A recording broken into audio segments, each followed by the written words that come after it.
সে যদি টিকে থাকতে চায় কম্পিটিশনে, বিজনেসে হোক, ক্যারিয়ারে হোক, চাকরির ক্ষেত্রে হোক, সে আসলে they will be forced to do the personal branding. এখানে ভাই কেউ যদি এখন পার্সোনাল ব্র্যান্ডিং করতে চায়, সে হচ্ছে একজন দেখলো জব চায়, বুঝতেছে, কোনো কিছু শিখছে, সে কিভাবে আসলে শুরু করতে পারে নিজেকে একটা ব্র্যান্ড হিসেবে? ওকে, ভেরি গুড কোশ্চেন। প্রথমে হচ্ছে আমার খুব ক্লোজ দুজন ছোট ভাই আমাকে অলরেডি ওয়ার্নিং দিয়েছে, একজন খালিদ ফারহান, আরেকজন হচ্ছে নাফিস সেলিম। আমাকে খালিদ ফারহান বলেছিল মনে হয় 3 বছর আগে, আর নাফিস সেলিম বলেছিল মনে হয় 2 বছর আগে, এবং কেউ কিন্তু কারোটা জানে না যে তারা আমাকে এটা বলছে। তো তার দুজনেই মোটামুটি একই ওরকম কথা বলছে যে প্রলয় ভাই, আপনি যদি ভিডিও কন্টেন্টে না আসেন, আপনি কিন্তু মার্কেট থেকে ফিউচারে ইরিলেভেন্ট হয়ে যাবেন। আপনাদের একটা বই আছে যে হচ্ছে নন মার্কেটারদের জন্য মার্কেটিং।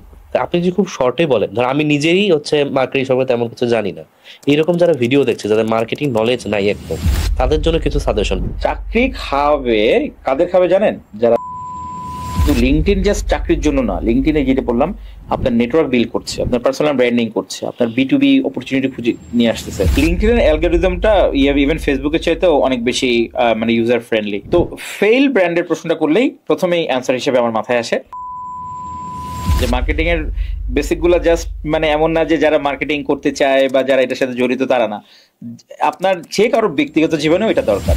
আসসালামু আলাইকুম, আমার স্কুল পডকাস্টের আরেকটা এপিসোড আপনাদের সবাইকে স্বাগতম। আজকে আমাদের সাথে আছেন প্রলয় হাসান ভাইয়া, মার্কেটিং ঘরানার বেস্ট সেলার অথর। আর ভাইয়ের কাছ থেকে আমরা আজকে পার্সোনাল ব্র্যান্ডিং এন্ড মার্কেটিং নিয়ে অনেক কিছু জানবো। আসসালামু আলাইকুম ভাইয়া, কেমন আছেন? ওয়ালাইকুম সালাম, কেমন আছেন ভাই? আলহামদুলিল্লাহ। এই তো ভাইয়া, এখন আমরা এমন একটা সময় আছি যে আসলে শুধু একটা স্কিল দিয়ে সার্ভাইভ করাটা একটু টাফ। দেখা গেলো কেউ শুধু টেকনিক্যাল খুব ভালো নলেজ, তার ওয়েব ডেভেলপমেন্ট নলেজ খুব ভালো, কিন্তু তার পার্সোনাল ব্র্যান্ডিং বা নিজের স্কিলটা সেল করার নলেজ কোনো নাই। তখন কিন্তু আসলে মার্কেটে এখন সার্ভাইভ করা খুবই টাফ। এটা একটা খুব বলা যায় ইউনিক কোয়ালিটি হয়ে গেছে মানুষের, মাস্ট হ্যাভ। আস্তে আস্তে যেটা আমরা দেখছি, তো সেটা নিয়ে কথা বলবো। প্রথমে বলতে চাচ্ছি ভাই, আপনি যেহেতু মার্কেটিং নিয়ে কাজ করেন, এই পার্সোনাল ব্র্যান্ডিং বিষয়টা আপনি কিভাবে দেখেন? পজিটিভ, নেগেটিভ, এটাতে আপনার দৃষ্টিভঙ্গিটা কি? আমার দৃষ্টিভঙ্গি, আমার দৃষ্টিভঙ্গি ওভারঅল পজিটিভ, অফকোর্স। ওভারঅল এই কারণে বলতেছি, কিছু কিছু দৃষ্টিভঙ্গি নেগেটিভও আছে। যেমন কিছু কিছু, আমি হয়তো নাম বলাটা উচিত হবে কিনা জানি না, তাদের কিছু কিছু মানুষের পার্সোনাল ব্র্যান্ডিং বাংলাদেশে আছে, কিন্তু তারা এটা আসলে তাদের নেগেটিভলি ইউজ হয় বা তারা ইউজ করে, বা এটা বিতর্কিত হয়। হ্যাঁ, সো আমি নাম বলতে চাচ্ছি না, হয়তো অনেকেই আপনারা জানেন। সো কিন্তু ওভারঅলে আমি এটা অবশ্যই পজিটিভলি দেখি। আর আমার এটা মনে হয় যে পার্সোনাল ব্র্যান্ডিংটা আসলে প্রত্যেকটা প্রফেশনালস বা বিজনেসম্যানের থাকা উচিত। তার কারণ হচ্ছে একটা সময় যখন পৃথিবীতে যখন ব্র্যান্ডিং মার্কেটিংটা নতুন শুরু হয়েছে, ওই সময়টাতে দেখা গেছে যে পার্সোনাল ব্র্যান্ডিংটা হতো মিডিয়া সেলিব্রিটিদের। তো মিডিয়া সেলিব্রিটিদেরকে হায়ার করে এনে প্রোডাক্ট বা সার্ভিস সেল করা হইতো। বড় বড় কোম্পানি তাদেরকে হায়ার করতো বা ব্র্যান্ড তাদেরকে হায়ার করতো। কিন্তু একটা সময় গিয়ে দেখা গেল যে মানুষজনের পার্সোনাল ব্র্যান্ডিংটা এত বেশি জরুরি হয়ে দাঁড়িয়েছে যে তার ক্যারিয়ারের সাথে এটা অঙ্গাঙ্গিভাবে জড়িত হয়ে গেছে, বা তার প্রোডাক্ট সেলিং এর সাথে বা বিজনেসের সাথে ওতপ্রোতভাবে জড়িয়ে গেছে। তো এবং ফিউচারে দেখা যাবে যে পার্সোনাল ব্র্যান্ডিং ছাড়া আপনি এসএমই গুলো বা স্টার্ট আপ গুলো তাদের কাস্টমার অ্যাকুইজিশন বলেন বা প্রোডাক্ট সেলিং বলেন, এটা তারা করতে পারবে না। আসলে সবারই পার্সোনাল ব্র্যান্ডিংটা দরকার হবে। তো এটার ওয়ান অফ দ্য রিজনস হচ্ছে ভাইয়া যে মানুষ যত বেশি দিন যাচ্ছে তত একটা, এটা একটা human nature around the world, এটা শুধু বাংলাদেশের জন্য না, সারা পৃথিবীর মানুষের বা কাস্টমারদের জন্য এটা একটা হিউম্যান একটা টেন্ডেন্সি যে people always love to see a human face, একটা ফিগারকে দেখতে পছন্দ করে, behind a brand, behind a company, behind a product of service. So যখন আপনি পার্সোনাল ব্র্যান্ডিং করে কোনো প্রোডাক্ট বা সার্ভিস সেল করছেন, তখন সেইটার যে একটা আবেদন আপনার অডিয়েন্সের কাছে, আর আপনি একটা কোম্পানির হয়ে একটা প্রোডাক্ট বা সার্ভিস সেল করছেন, বা একটা কোম্পানি সেটা সেল করছে, সেটার পিছনে কেউ নাই, কোনো হিউম্যান কিছু কেউ নাই, বা কাউকে দেখতে পাচ্ছে না অডিয়েন্সরা, ওইটার আবেদন টোটালি ডিফারেন্ট। এবং মানুষজন ওইটাকেই প্রেফার করে যেটার সাথে পার্সোনাল ব্র্যান্ডিংটা জড়িত, যেটার সাথে একটা হিউম্যান জড়িত, হিউম্যান ইমোশন কানেক্টেড, ওইটাই মানুষ বেশি আপন করে নেয়, বেশি মানুষ কাছে টেনে নেয়। এটাই হিউম্যান টেন্ডেন্সি। তো যার ফলে দেখা গেছে যে পার্সোনাল ব্র্যান্ডিংটাকে মানুষ অনেক বেশি প্রায়োরিটি দিচ্ছে। তো যারা পার্সোনাল ব্র্যান্ডিং করছে না, তারা তাদের চাইতে পিছিয়ে পড়ছে যারা পার্সোনাল ব্র্যান্ডিং করছে, এবং এই ব্যাপারটা অনেক বেশি রিলেভেন্ট হয়ে যাচ্ছে। তো কিছুদিন আগে একটা বিখ্যাত মার্কেটারের এক পডকাস্ট শুনছিলাম, তো উনিই বলছেন যে খুব শীঘ্রই এমন সময় চলে আসবে যে, অথবা অলরেডি চলে আসছে, যে ছোট ছোট বিজনেসম্যান যারা রয়েছে তারা আসলে পার্সোনাল ব্র্যান্ডিং ছাড়া তাদের কোনো প্রোডাক্ট আসলে সেল করতে পারবে না।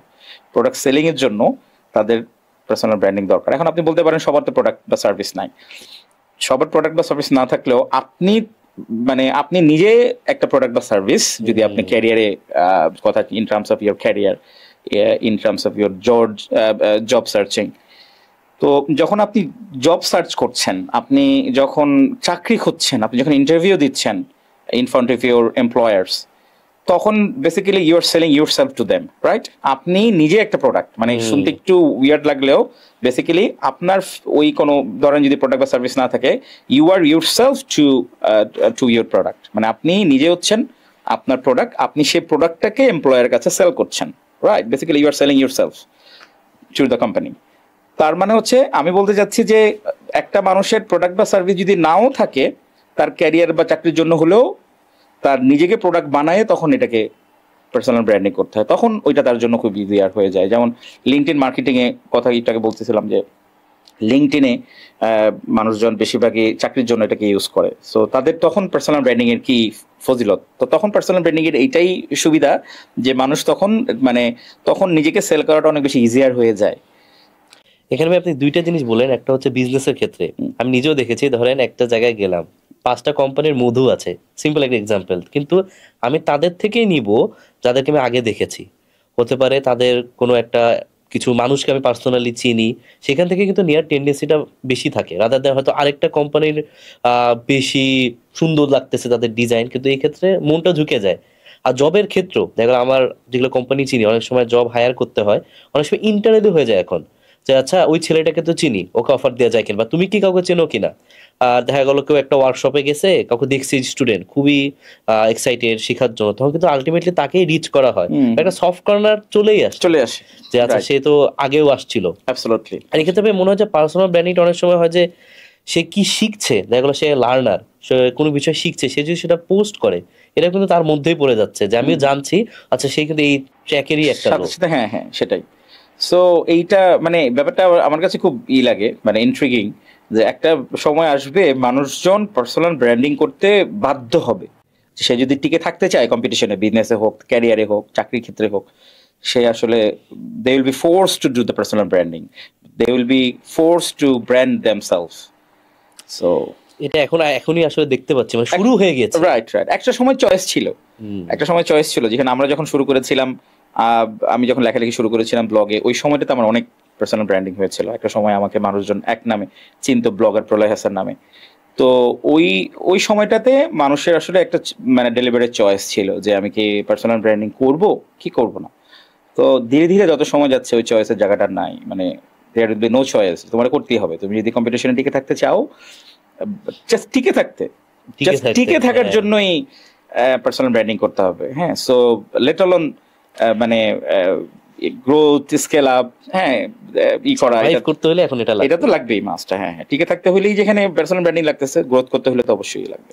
এখানে ভাই কেউ যদি এখন পার্সোনাল ব্র্যান্ডিং করতে চায়, সে হচ্ছে একজন দেখলো জব চায়, বুঝতেছে, কোনো কিছু শিখছে, সে কিভাবে আসলে শুরু করতে পারে নিজেকে একটা ব্র্যান্ড হিসেবে? ওকে, ভেরি গুড কোশ্চেন। প্রথমে হচ্ছে রেগুলারলি অনলাইনে আসতে হবে, একটা স্পেসিফিক প্ল্যাটফর্মকে টার্গেট করে আসতে হবে। এটা দিস ইজ ভেরি ইম্পর্টেন্ট। অনেকেই মনে করে যে আমি ফেসবুক, ইনস্টাগ্রাম, লিঙ্কডইন সবগুলোতে একসাথে করব, কিন্তু এক্সপার্টরা বলে সবগুলোতে একসাথে না করে যে কোনো একটাকে ফোকাস করে তার পার্সোনাল ব্র্যান্ডিং করা উচিত। একটাকে ফোকাস করে কন্টেন্ট ক্রিয়েশন করা বা রেগুলার কন্টেন্ট বানানো, পাবলিশ করা, এগুলা করা উচিত। এবং যখন একটাতে সে জনপ্রিয়তা পাওয়া শুরু করবে, যে যখন পাবলিকের অ্যাটেনশন গ্র্যাব করা শুরু করবে, তখন আস্তে আস্তে অন্য প্ল্যাটফর্মেও তার জন্য ইজিয়ার হয়ে যাবে নিজের ব্র্যান্ডকে বিল্ড আপ করা। কিন্তু সবগুলো একসাথে করতে গেলে অনেক সময় এটা কাজ করে না বা কাজ করবে না। আমি এটা নিজের প্রমাণ পেয়েছি। যেমন আমি প্রথমে ফেসবুকে আমার ফ্যান ফলোয়ার একটা সিগনিফিক্যান্ট নাম্বারে গিয়ে পৌঁছেছে, এখন প্রায় 31,000 ফ্যান ফলোয়ার আমার ফেসবুকে। তো যখন আমার প্রায় 10-15 হাজার ফলোয়ার ছিল ফেসবুকে, তখন আমার যতদূর মনে পড়ে আমি লিঙ্কডইনে অ্যাকাউন্টটা ক্রিয়েট করি।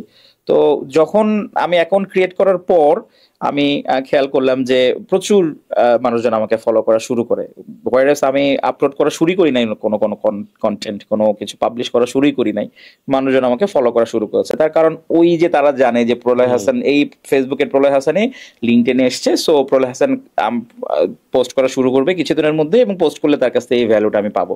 যেহেতু তারা আমার আগে থেকে চিনে, সেহেতু তারা মানে পাবলিশ করার আগেই, কন্টেন্ট পাবলিশ করার আগেই তারা আমাকে ফলো করা শুরু করেছে, এবং এটা সবার ক্ষেত্রেই হয়।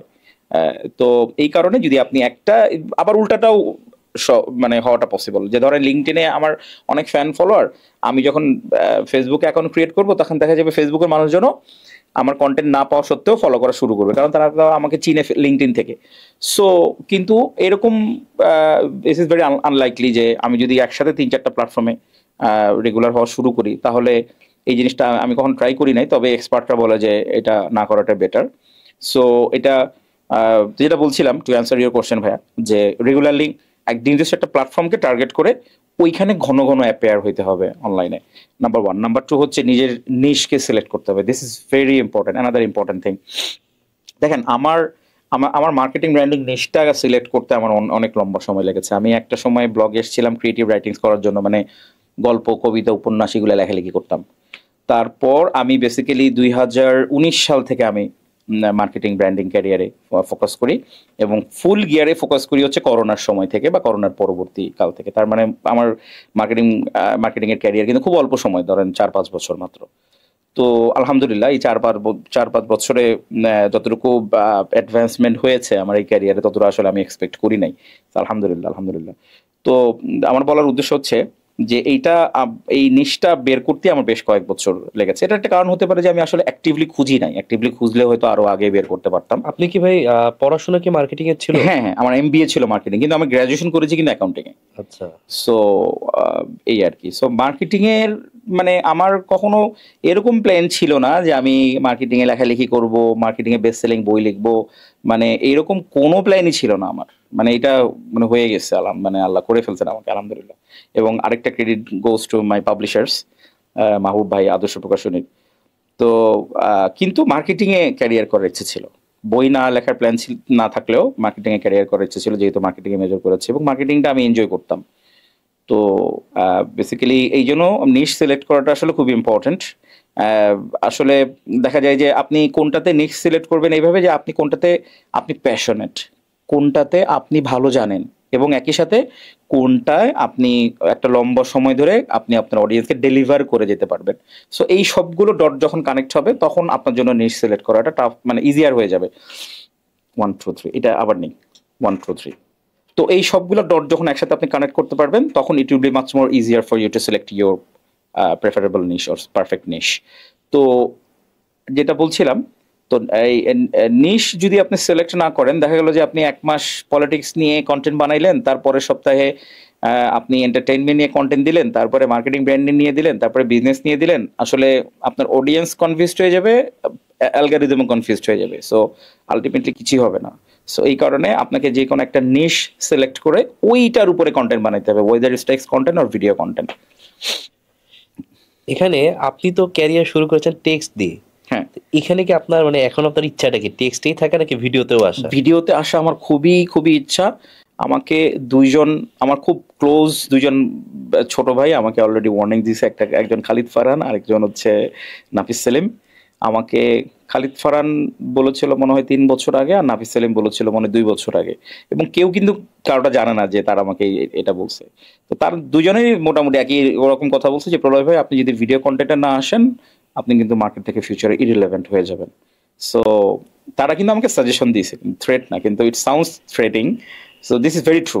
আমি জানি খুব ভালো করে যে আমি যদি ভিডিও কন্টেন্টে না আসি, আমি এক সময় গিয়ে মার্কেটে ইরেলেভেন্ট হয়ে যাবো। ইরেলেভেন্ট মানে আমি প্রচুর ভ্যালুয়েবল কন্টেন্ট, আমি টেক্সট কন্টেন্ট দিব, কিন্তু পাবলিক আসলে পড়বে না, বা পাবলিকের কাছে বোরিং লাগবে আসলে।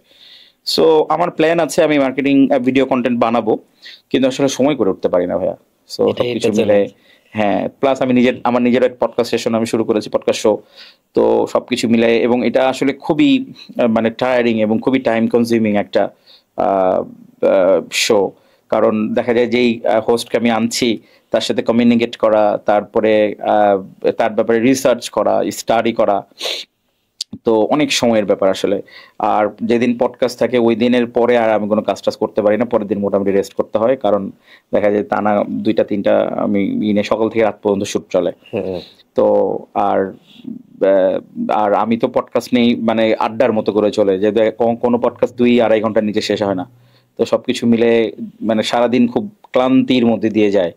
তো আর অফিসিয়াল কাজ তো আছেই, তারপরে আমার লেখালেখি তো আছেই, ফ্যামিলিকে টাইম দেওয়া লাগে, তো বিজনেসে টাইম দেওয়া লাগে, ক্লায়েন্ট আমার পার্সোনাল ক্লায়েন্ট বা কোম্পানির ক্লায়েন্ট যারা আছে তাদের সাথে কমিউনিকেশন রাখা, সব কিছু মিলে আবার নিজের পার্সোনাল কন্টেন্টের জন্য, ভিডিও কন্টেন্টের জন্য সময় বের করা মানে খুবই টাফ হয়ে যাচ্ছে। কিন্তু আমার মাথায় এটা অবশ্যই আছে, এটা আমি খুব তাড়াতাড়ি শুরু করবো ইনশাল্লাহ। তো এটা আমি করব খুবই, মানে এটা আমার মানে একদম পাক্কা নিয়ত যেটাকে বলে, এটা আমি আচ্ছা। করবো, কিন্তু দেরি হলেও করবো আমি। আমার একটা হচ্ছে যে আমার একটু লেট হলেও এটা হয় মানে আলহামদুলিল্লাহ।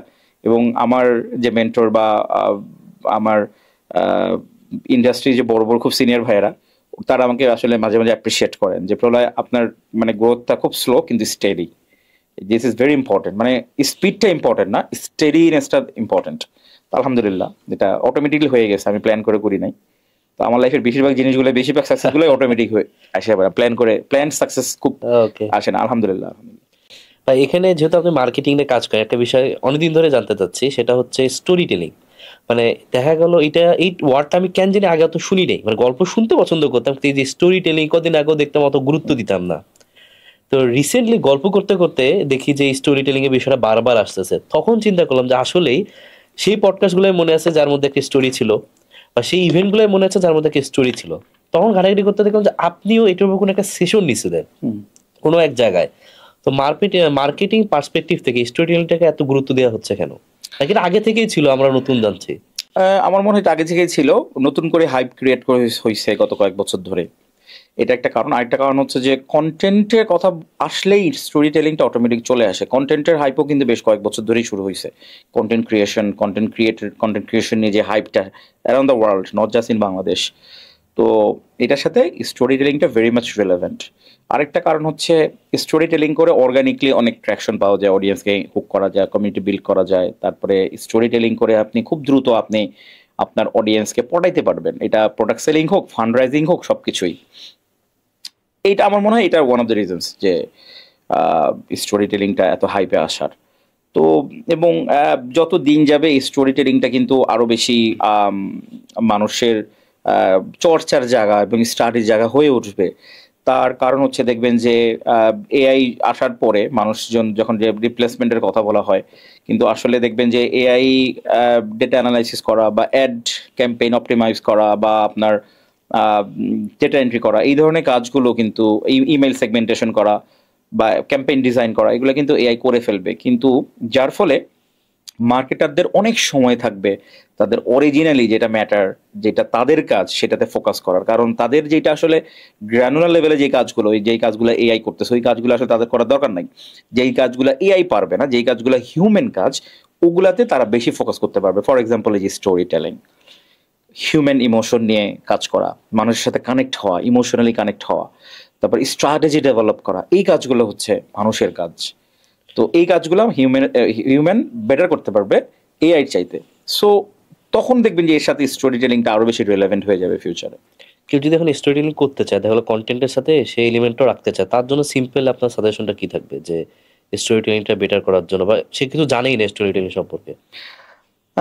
এইটার আসলে দুইটা ওয়ে আছে ভাইয়া। স্টোরি টেলিংটা বেসিক্যালি যদি আপনি করতে চান যে গল্প উপন্যাসের ক্ষেত্রে, তাইলে একরকম। আর যদি করতে চান আপনি বিজনেসের ক্ষেত্রে, তাহলে টোটালি আরেক রকম। যেমন যদি বিজনেসের ক্ষেত্রে আমরা SB7 ফর্মুলাটা আমি ফলো করার ট্রাই করি। SB মানে হচ্ছে স্টোরি ব্র্যান্ড 7 ফর্মুলাটা।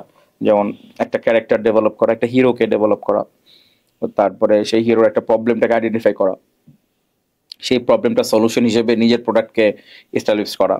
তো 1 2 3 সেই প্রবলেমের সলিউশন হিসেবে নিজের প্রোডাক্টকে এস্টাবলিশ করা। সো এই ধরনের যে কাজগুলো রয়েছে, এবং শেষ পর্যন্ত গিয়ে টোটাল 7টা স্টেপ, শেষ পর্যন্ত গিয়ে আপনি হিরোকে গাইড করবে আপনার ব্র্যান্ড বা আপনার সার্ভিস বা সলিউশন, সেটা আইদার সাকসেসফুল হবে, না সে যদি না ফলো করে আপনার কল টু অ্যাকশন, তাহলে সে ব্যর্থতায় পর্যবেসিত হবে। মোটামুটি এইরকম একটা ফ্রেমওয়ার্ক ফলো করলে করা যায়। আরেকটা হচ্ছে একটা প্রবলেমকে আইডেন্টিফাই করা, যে আমি একটা প্রবলেমকে আইডেন্টিফাই করতেছি এবং ওই প্রবলেমের কারণে একটা ক্যারেক্টারের প্রবলেম হচ্ছে, কোন একটা স্ট্রাগল সে ফেস করতেছে। সো এই স্ট্রাগলটা কিভাবে নিরসন করা যায় আপনার প্রোডাক্ট বা সার্ভিসের মাধ্যমে, সেটাই গল্পের আকারে ক্যারেক্টার দিয়ে ঘটনার আকারে ফুটিয়ে তোলা। তার কারণ হচ্ছে মানে স্টোরি টেলিং কেন কাজ করে সবচেয়ে বেশি, তার সবচেয়ে বড় কারণ হচ্ছে যে মানুষজন ফ্যাক্ট মনে রাখতে পারে না। People always tend two forget the facts, people always tend to remember the story, how you make them feel. আমার গল্পটা বা আমার প্রোডাক্টটা, আমার এক্সপিরিয়েন্সটা তাকে কি ধরনের ফিলিংস দিয়েছে, আমার প্রোডাক্টটা তাকে কি ধরনের এক্সপিরিয়েন্স দিয়েছে, এইটা মানুষজন বেশি মনে রাখে। সো এটা this is why story telling works. So এটা যত বেশি করতে পারবে তত বেশি স্টোরি টেলিংটা কানেক্টেড হবে। এটা আমার মনে হয় সবাই টুকটাক করতে পারবে, মানে হয়তো যারা এখন শিখছে, কেউ যে ডিজিটাল মার্কেটিং শিখছে ধরেন, বা হচ্ছে সে ওয়েব ডেভেলপমেন্ট শিখছে, তার যে প্রবলেম, শিখতে গেলে তো অবশ্যই একটা প্রবলেম ফেস হয়, সে প্রবলেমটা কিভাবে ফেস করলো, সেটা সলিউশনের জন্য সে কি করলো, এটাই কিন্তু একটা স্টোরি। যদি সেটা পোস্ট করতে পারে, সেটা জানাতে পারে, তাহলে যারা এইচআর আছে বা যারা সিইও আছে, তারা কিন্তু এখন থেকে এটা জানবে। আমি হয়তো আজকে প্রথম 3 ঘন্টা বা কারেন্ট ছিল, ইলেকট্রিসিটি ছিল না, তখন আমি হয়তো ঘুমাইছি এক্সট্রা, যাতে আমি পরে এক্সট্রা এফোর্টটা দিতে পারি। এইরকম একটা স্টোরি যদি হয় তার নিজের লাইফেরই, অনেকে এখন চিন্তা করবে তাহলে স্টোরি কই পাবো, মানে আসলে আমরা নিজেরাই কিন্তু একটা স্টোরির অনেকগুলো ঘটনা ঘটে, অনেক ঘটনা ঘটে। আমি মানে প্রত্যেকটা মানুষ হচ্ছে এক একটি স্টোরির খনি। আপনি রাস্তা দিয়ে 100 জন মানুষকে হেঁটে যাচ্ছেন, তার মানে তারা এক একটা মানে গল্পের এক একটা ভান্ডার, 100টা গল্পের ভান্ডার। এক একজন মানুষের জীবনে হাজার হাজার লাখ লাখ স্টোরি আছে। হ্যাঁ, কোন স্টোরিকে আপনি কিভাবে প্রেজেন্ট করবেন, কোনগুলো ফিল্টার আউট করবেন, এটা আপনাকে সিলেক্ট করতে হবে। But there are lots of stories. তো ওই স্টোরিগুলাকে আসলে ক্রাফট করতে হবে। স্টোরির আসলে কোনো অভাব নাই। যে আসলে স্টোরি খুঁজে পায় না, তার আসলে স্টোরিটাকে কিভাবে খুঁজে পাইতে হয় এইটাকে আসলে শেখা দরকার, স্টোরি লেখার চাইতে, স্টোরি বানানোর চাইতে। So this is very important. তো আমি যখন গল্প লিখি বা যখন লিখতাম বা যখন আমি স্টোরি টেলিং যখন করি, তখন আমার কাছে ঠিক এক্স্যাক্টলি এটাই মনে হয় যে রাস্তা দিয়ে প্রত্যেকটা মানুষ হেঁটে যাচ্ছে, মানে একটা গল্প হেঁটে যাচ্ছে। হ্যাঁ, এবং এক একজনের সাথে শত শত রিলেভেন্ট স্টোরি, যেগুলো মাইন্ড ব্লোয়িং স্টোরি, যেগুলো যদি ঠিক মতো আপনি মানে উপস্থাপন করতে পারেন ঠিক অডিয়েন্সের কাছে, ইট উইল বি ভাইরাল। সো এবং আপনারা দেখেন যে গত 10 বছর আগে কতগুলো স্টোরি ভাইরাল হইতো আর এখন কতগুলো স্টোরি ভাইরাল হয়। এমন অনেক মানুষের ফেসবুক আইডির কন্টেন্ট লেখা ভাইরাল কন্টেন্ট আমার নিউজ ফিডে আসে, যাদেরকে আমি চিনিও না, এবং আউট অফ নো হোয়ার একটা কন্টেন্ট ভাইরাল হয়ে যায়, কারণ তার স্টোরিটা ট্রিগার করছে, ওইখানে গিয়ে হিট করছে যেখানে হিট করা দরকার ছিল, সেটা সে উইলিংলি হোক আনউইলিংলি হোক। তো তখন ওইটা মানুষের মনে সাড়া ফেলে বা এটা এঙ্গেজমেন্ট পায় বা এটা ভাইরাল হয়। সো পার্সোনাল ব্র্যান্ডিং নিয়ে যেহেতু কথা হচ্ছে, এখানে তো যে নিজেকে সেল করা, নিজের প্রোডাক্ট বা নিজের স্কিল চলে আসে। তো শুরুতেই বলছিলাম যে আসলে এখন এমন একটা সময় যে মানুষ একটা নলেজ আছে, কেউ ধর এআই নিয়ে কাজ করে, সে মার্কেটিং পুরো ইগনোর করবে, এটা কিন্তু এখন আর হয় না। তাকে কিন্তু বেসিক টি শেপ নলেজ অনেকে বলে, অনেক কিছু জানতে হয়। আপনার তো একটা বই আছে যে হচ্ছে নন মার্কেটারদের জন্য মার্কেটিং। আপনি যদি খুব শর্টে বলেন, ধর আমি নিজেই হচ্ছে মার্কেটিং সম্পর্কে তেমন কিছু জানি না, এইরকম যারা ভিডিও দেখছে, যাদের মার্কেটিং নলেজ নাই একদম, তাদের জন্য কিছু সাজেশন, বেসিক এইটুকু তার জানতেই হবে। আচ্ছা, মার্কেটিং এর জন্য আমার এই বইটা আমার সবচেয়ে বেস্টসেলার বই, এবং আমি বইটা লিখে সবচেয়ে বেশি আরাম পেয়েছি। এবং এই বইটা এখন পর্যন্ত প্রায় 5,000 কপির উপরে সেল হয়েছে, এবং এখনো প্রায় অনেকেই আমাকে নক করে বলেন ফেসবুকে এবং মেসেঞ্জারে এবং হোয়াটসঅ্যাপে এবং মেসেঞ্জারে যে ভাইয়া আপনার বইটা কিছুদিন আগে শেষ করলাম, এটা অসাধারণ বই ছিল। সো এটা আমার কাছে খুবই মানে one of the greatest achievement in my life. 1 2 3 এটা আসলে আমার জীবনের one of the greatest achievements in my life. তো যে 4 বছর আগে আমি একটা বই লিখেছিলাম, এই বইটার অ্যাপ্রিসিয়েশন, পজিটিভ রিভিউ পাঠকদের কাছ থেকে এখনো পাচ্ছি। সো এটা খুবই মানে অপ্রত্যাশিত ছিল। তো আমি বলবো আসলে মার্কেটিং এর কিছু বেসিক আসলে সবারই জানা দরকার। যেমন একটা হতে পারে যে অডিয়েন্সকে খুব ভালো করে চিনা। অডিয়েন্সকে আপনি যত ভালো করে চিনবেন, তত আপনি তাদের জন্য সলিউশন প্রোভাইড করতে পারবেন। এখন এটা প্রোডাক্ট হতে পারে, এটা সার্ভিস হতে পারে।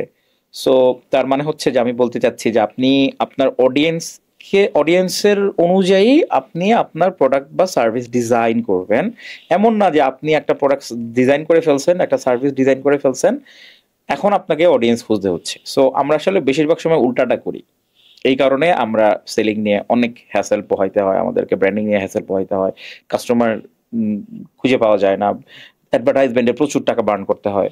সো যখন আপনি অলরেডি একটা কমিউনিটিকে সার্ভ করবেন, তখন আপনার জন্য আপনার প্রোডাক্টটা সেল করাটা অনেক বেশি ইজিয়ার হয়ে যাবে, রাদার দেন আগে প্রোডাক্টটা রেডি করে কাস্টমার খোঁজা। সো উল্টাটা করলে অনেক বেশিরভাগ সময় এটা খুবই কঠিন হয়ে যায়, চ্যালেঞ্জিং হয়ে যায় মার্কেটারের জন্য। তো এই কারণে একটা বেসিকটা হচ্ছে যে আপনি একটা, যেটা বললাম যে একটা প্রবলেমটা আইডেন্টিফাই করতে হবে, তারপরে ওইটার জন্য আপনি একটা সলিউশন খুঁজেন। স্টার্ট আপগুলো, বিশেষ করে টেকনোলজি স্টার্ট আপগুলো যে এই মডেলে কাজ করে, যে তারা একটা প্রবলেম খুঁজে বের করে, তারপরে ওটার জন্য একটা সলিউশন ডিজাইন করে, তারপরে গিয়ে বলে যে ভাই নাও আমার প্রোডাক্ট হচ্ছে তোমার সলিউশন, এইবার টাকা দিয়ে পাবলিক কিনবে। তখন মার্কেটিং অনেক কম বার্ন করলেও তার প্রোডাক্টটা সেল হয়, কারণ পাবলিক তখন নিজের স্বার্থেই তখন তার প্রোডাক্টটা কিনে। সো প্রথমটা হচ্ছে টার্গেট অডিয়েন্সকে বোঝা। হ্যাঁ, এই ক্ষেত্রে মার্কেটিং এ তার কেমন থাকতে পারে যে ভুলটা করা যাবে না? মানে ওকে, মার্কেটিং এর অনেকগুলো ভুল আছে আমাদের বাংলাদেশি কনটেক্সটে যদি আমরা বলি, তাহলে আমরা অনেক রকমের ভুল করি। আমি কয়েকটা ভুলের কথা বলবো যেটা আসলে মার্কেটাররা বেশি করে থাকে সাধারণত। নাম্বার ওয়ান হচ্ছে প্রোডাক্টের ফিচার সম্বন্ধে বেশি কথা বলা। প্রোডাক্টের ফিচার সম্বন্ধে একদমই কম কথা বলা বা একেবারেই না বলাটা হচ্ছে বেস্ট প্র্যাকটিস। আপনি সলিউশন অফার করবেন, আপনি এইটা বলবেন যে আপনার প্রোডাক্টটা আমার কি উপকারে কাজ করবে, আমার লাইফস্টাইল কিভাবে চেঞ্জ করবে, আমাকে কিভাবে ভ্যালু অ্যাড করবে, rather than আপনার প্রোডাক্টের feature. I don't care about your product's feature. So all I care about my solution. ভাই আমার মানে আমার কি উপকারটা হবে আপনার প্রোডাক্টটা ইউজ করে, আপনি এইটা আগে বলেন। এটা পৃথিবীর সবার ক্ষেত্রেই প্রযোজ্য, পৃথিবীর সব ধরনের কাস্টমার ডেমোগ্রাফিকের ক্ষেত্রে এটা প্রযোজ্য। সো এই ভুলটা বেশিরভাগ মার্কেটারে করে থাকে যে তারা সলিউশন অফারিংটা কম করে, প্রোডাক্টের ফিচারই বেশি বলে, নাম্বার ওয়ান। নাম্বার টু হচ্ছে অনেক সময় দেখা যায় যে একটা অ্যাম্বাসেডর সিলেক্ট করবে বা একজন ইনফ্লুয়েন্সার সিলেক্ট করবে, কিন্তু তার সাথে ব্র্যান্ডের কোর ফিলসফি বা ব্র্যান্ডের পজিশনিংটা ম্যাচ করছে না। তারপরেও ইনফ্লুয়েন্সারকে হায়ার করা হচ্ছে কারণ তার অনেক বেশি ফ্যান ফলোয়ার, অথবা আমি তাকে পার্সোনালি খুব চিনি, হ্যাঁ আমার ফেভারিট হচ্ছে জয়া আহসান, আমি এই জন্য বলে দিলাম ব্র্যান্ড টিমকে ভাই জয়াকেই কিন্তু নেওয়া লাগবে, ভাই তাহসানকেই কিন্তু নেওয়া লাগবে কারণ তাহসান আমার ফেভারিট গায়ক। দিস ইজ সো রং ভাই, সো ফ্রিকিং রং। আমি অনেক বড় বড় ব্র্যান্ডকে এটা করতে দেখছি, ভাই তাহসান আমার ফেভারিট গায়ক, ভাই জয়া আমার ফেভারিট অ্যাক্ট্রেস, ওরে নেন বাই WTF। তোমার ফেভারিট গায়ক বা ঈদের কাজ কিচ্ছু যায় আসে না, দেখতে হবে যে মানে ব্র্যান্ডের যে কোর পজিশনিং, আমার ব্র্যান্ড কাকে চাচ্ছে, আমার কাস্টমার কাকে ডিমান্ড করছে, এইটা আমার আগে দেখতে হবে। আমার যদি হিরো আলমকে যদি কাস্টমার ডিমান্ড করে ফর এক্সাম্পল, তাহলে আমার হিরো আলম নিয়ে আসতে হবে। আমার অডিয়েন্স হিরো আলমকে প্রায়োরিটি দিচ্ছে, হিরো আলম তাদের কাছে হিরো। বা ধরেন রিপন মিয়া, যে কি জানি বলে তার নামটা, তো ধরেন রিপন ভিডিও বা হিরো আলম, আমার অডিয়েন্স ফর এক্সাম্পল ওই লেভেলের ইয়েকে ইনফ্লুয়েন্সার বা ওই লেভেলের সেলিব্রিটিকে চাচ্ছে, আমি নিয়ে আসলাম তাহসানকে, আমি নিয়ে আসলাম জয়াকে, তাহলে কাজ করবে? করবে না। তেমনই ভাইস ভার্সা, আমার অডিয়েন্স তাহসানকে পছন্দ করে, আমার অডিয়েন্স জয়াকে পছন্দ করে, আমি নিয়ে আসলাম হিরো আলমকে, আমি নিয়ে আসলাম রিপন ভিডিওকে, ঠিক আছে কাজ করবে? অবশ্যই কাজ করবে না। সো আমাকে দেখতে হবে আমার অডিয়েন্স কাকে চাচ্ছে, আমার ব্র্যান্ডের সাথে এটা অ্যালাইন্ড কিনা। সো এই ব্যাপারগুলো এই করে মাথায় রেখে তারপরে আমাকে আমার ইনফ্লুয়েন্সার বলেন, আমার ইয়ে সেলিব্রিটি এন্ডোর্সমেন্ট বলেন, আমার অ্যাম্বাসেডর বলেন, একে মানে সিলেক্ট করতে হবে। কিন্তু বাংলাদেশের বেশিরভাগ ক্ষেত্রেই দেখা যায় যে chairman sir, head of marketing বা হেড অফ ব্র্যান্ড যাকে পছন্দ করে তাকে অ্যাম্বাসেডর বানানো হয়। এটা একটা ভেরি রং প্র্যাকটিস। আমার মনে হয় এটা যে রং প্র্যাকটিস এটা তারাও জানে, কিন্তু জাস্ট এটা কেয়ার করে না। তারপরে আরেকটা ভুল হচ্ছে বাংলাদেশে অনেক বড় বড় কোম্পানির কোনো ব্র্যান্ড গাইডলাইন নাই, বা তারা থাকলেও ফলো করে না, ব্র্যান্ড বুক নাই। সো এইটা একটা কেন নাই বা কেনই তারা এটাকে গুরুত্ব দেয় না আমি জানি না। এটা অবশ্যই বলতে এটা একটা ব্র্যান্ড গাইডলাইন, যে ব্র্যান্ড কিভাবে চলবে, কি বলবে, কি করবে না, একটা ব্র্যান্ড কখন যখন প্রিয়ার ক্রাইসিস হবে তখন ব্র্যান্ডের লোকজন কি বলবে কি বলবে না মিডিয়ার সামনে, এগুলো আগে থেকে রেডি করা। তারপরে একটা ব্র্যান্ড কিভাবে সোশ্যাল মিডিয়াতে তার প্রেজেন্সকে এনশিওর করবে, কিভাবে অফলাইনে তার প্রেজেন্সকে এনশিওর করবে, কিভাবে ATL BTL এ তার প্রেজেন্সকে এনশিওর করবে, কিভাবে ডিজিটালে করবে, কিভাবে 360 ডিগ্রিতে করবে। এই যে মানে টোটাল একটা গাইডলাইন, এই গাইডলাইনের খুবই অভাব বাংলাদেশে। বেশিরভাগ কোম্পানির এটা নাই, বা থাকলেও তারা এটা ফলো করে না। কেন করে না আমি জানি না।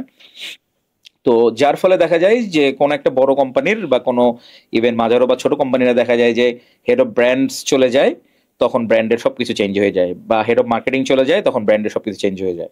তো এই কারণে ব্র্যান্ড গাইডলাইনটা থাকা খুবই জরুরি। তো যার ফলে সবকিছু মানে কোম্পানির চেয়ারম্যান বা কোম্পানির মালিকও যদি কোম্পানিতে না থাকে, তাহলেও ওই ব্র্যান্ডের বা ওই মার্কেটিং এর যে প্র্যাকটিস, ব্র্যান্ডিং এর যে এলিমেন্ট, তার যেন কোনো হেরফের না হয়। সো এটা একটা কোম্পানির জন্য খুবই মানে মরণঘাতী, আত্মঘাতী যেটাকে বলে।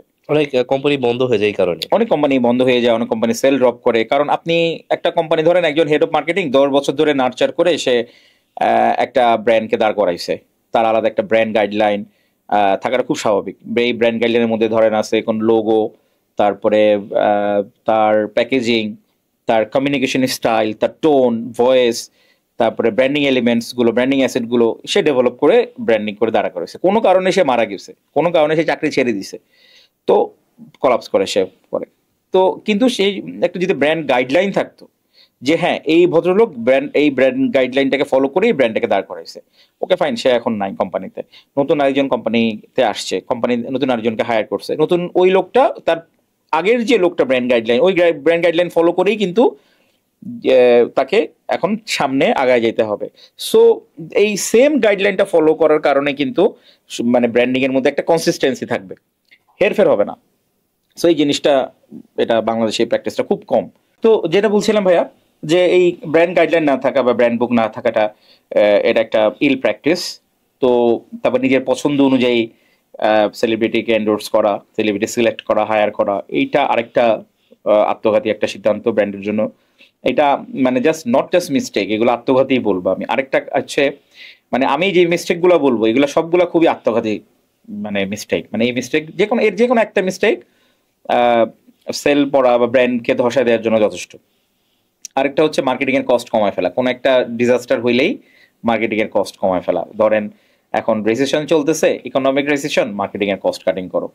তারপরে করোনা শুরু হয়েছে, মার্কেটিং এর কস্ট কাটিং করো। দেখেন মানে মার্কেটিং টিম ছাঁটাই করে ফেলে, নাই করে ফেলছে ডিপার্টমেন্ট। অথচ হওয়া উচিত ছিল উল্টাটা, কারণ মার্কেটিং করেই তো আমার প্রোডাক্টটা সেল হচ্ছে, রাইট?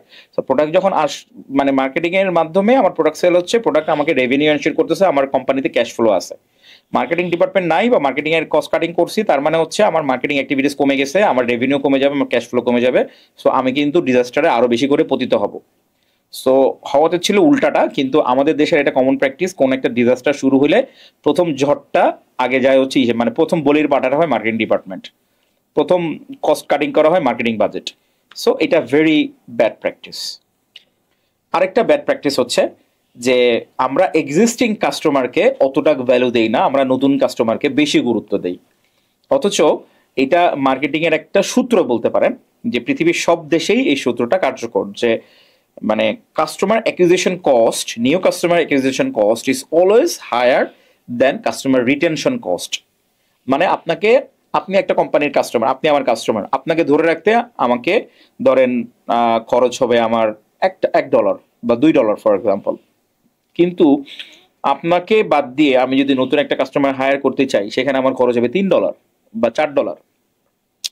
কারণ কি, আপনাকে বা অনেক সময় মানে এক্সিস্টিং কাস্টমারকে ধরে রাখতে কোনো টাকা পয়সা খরচ করা লাগে না, ফ্রিতেই ধরে রাখা যায় যদি আপনি একটু এক্সট্রা কেয়ার করেন, এক্সট্রা কাস্টমার সার্ভিস দেন, এক্সট্রা নার্চার করেন, এক্সট্রা খোঁজ খবর নেন, তাহলে তারা ফ্রিতেই থেকে যায়। কারণ কি, কারণ হচ্ছে তারা already they are experienced with your product and customer service. তারা আপনার ভালো প্রোডাক্ট বা কাস্টমার সার্ভিস পেয়েই তো তারা আপনার সাথে রয়ে গেছে, রাইট? কিন্তু দেখা যায় আপনি যদি তাদেরকে ভুলে যান, আপনি যদি তাদের খোঁজ খবর না রাখেন বা তাদেরকে নার্চার না করেন, তারা এক সময় হয়তো নিজেদেরকে বঞ্চিত ভেবে চলে যাবে আপনার।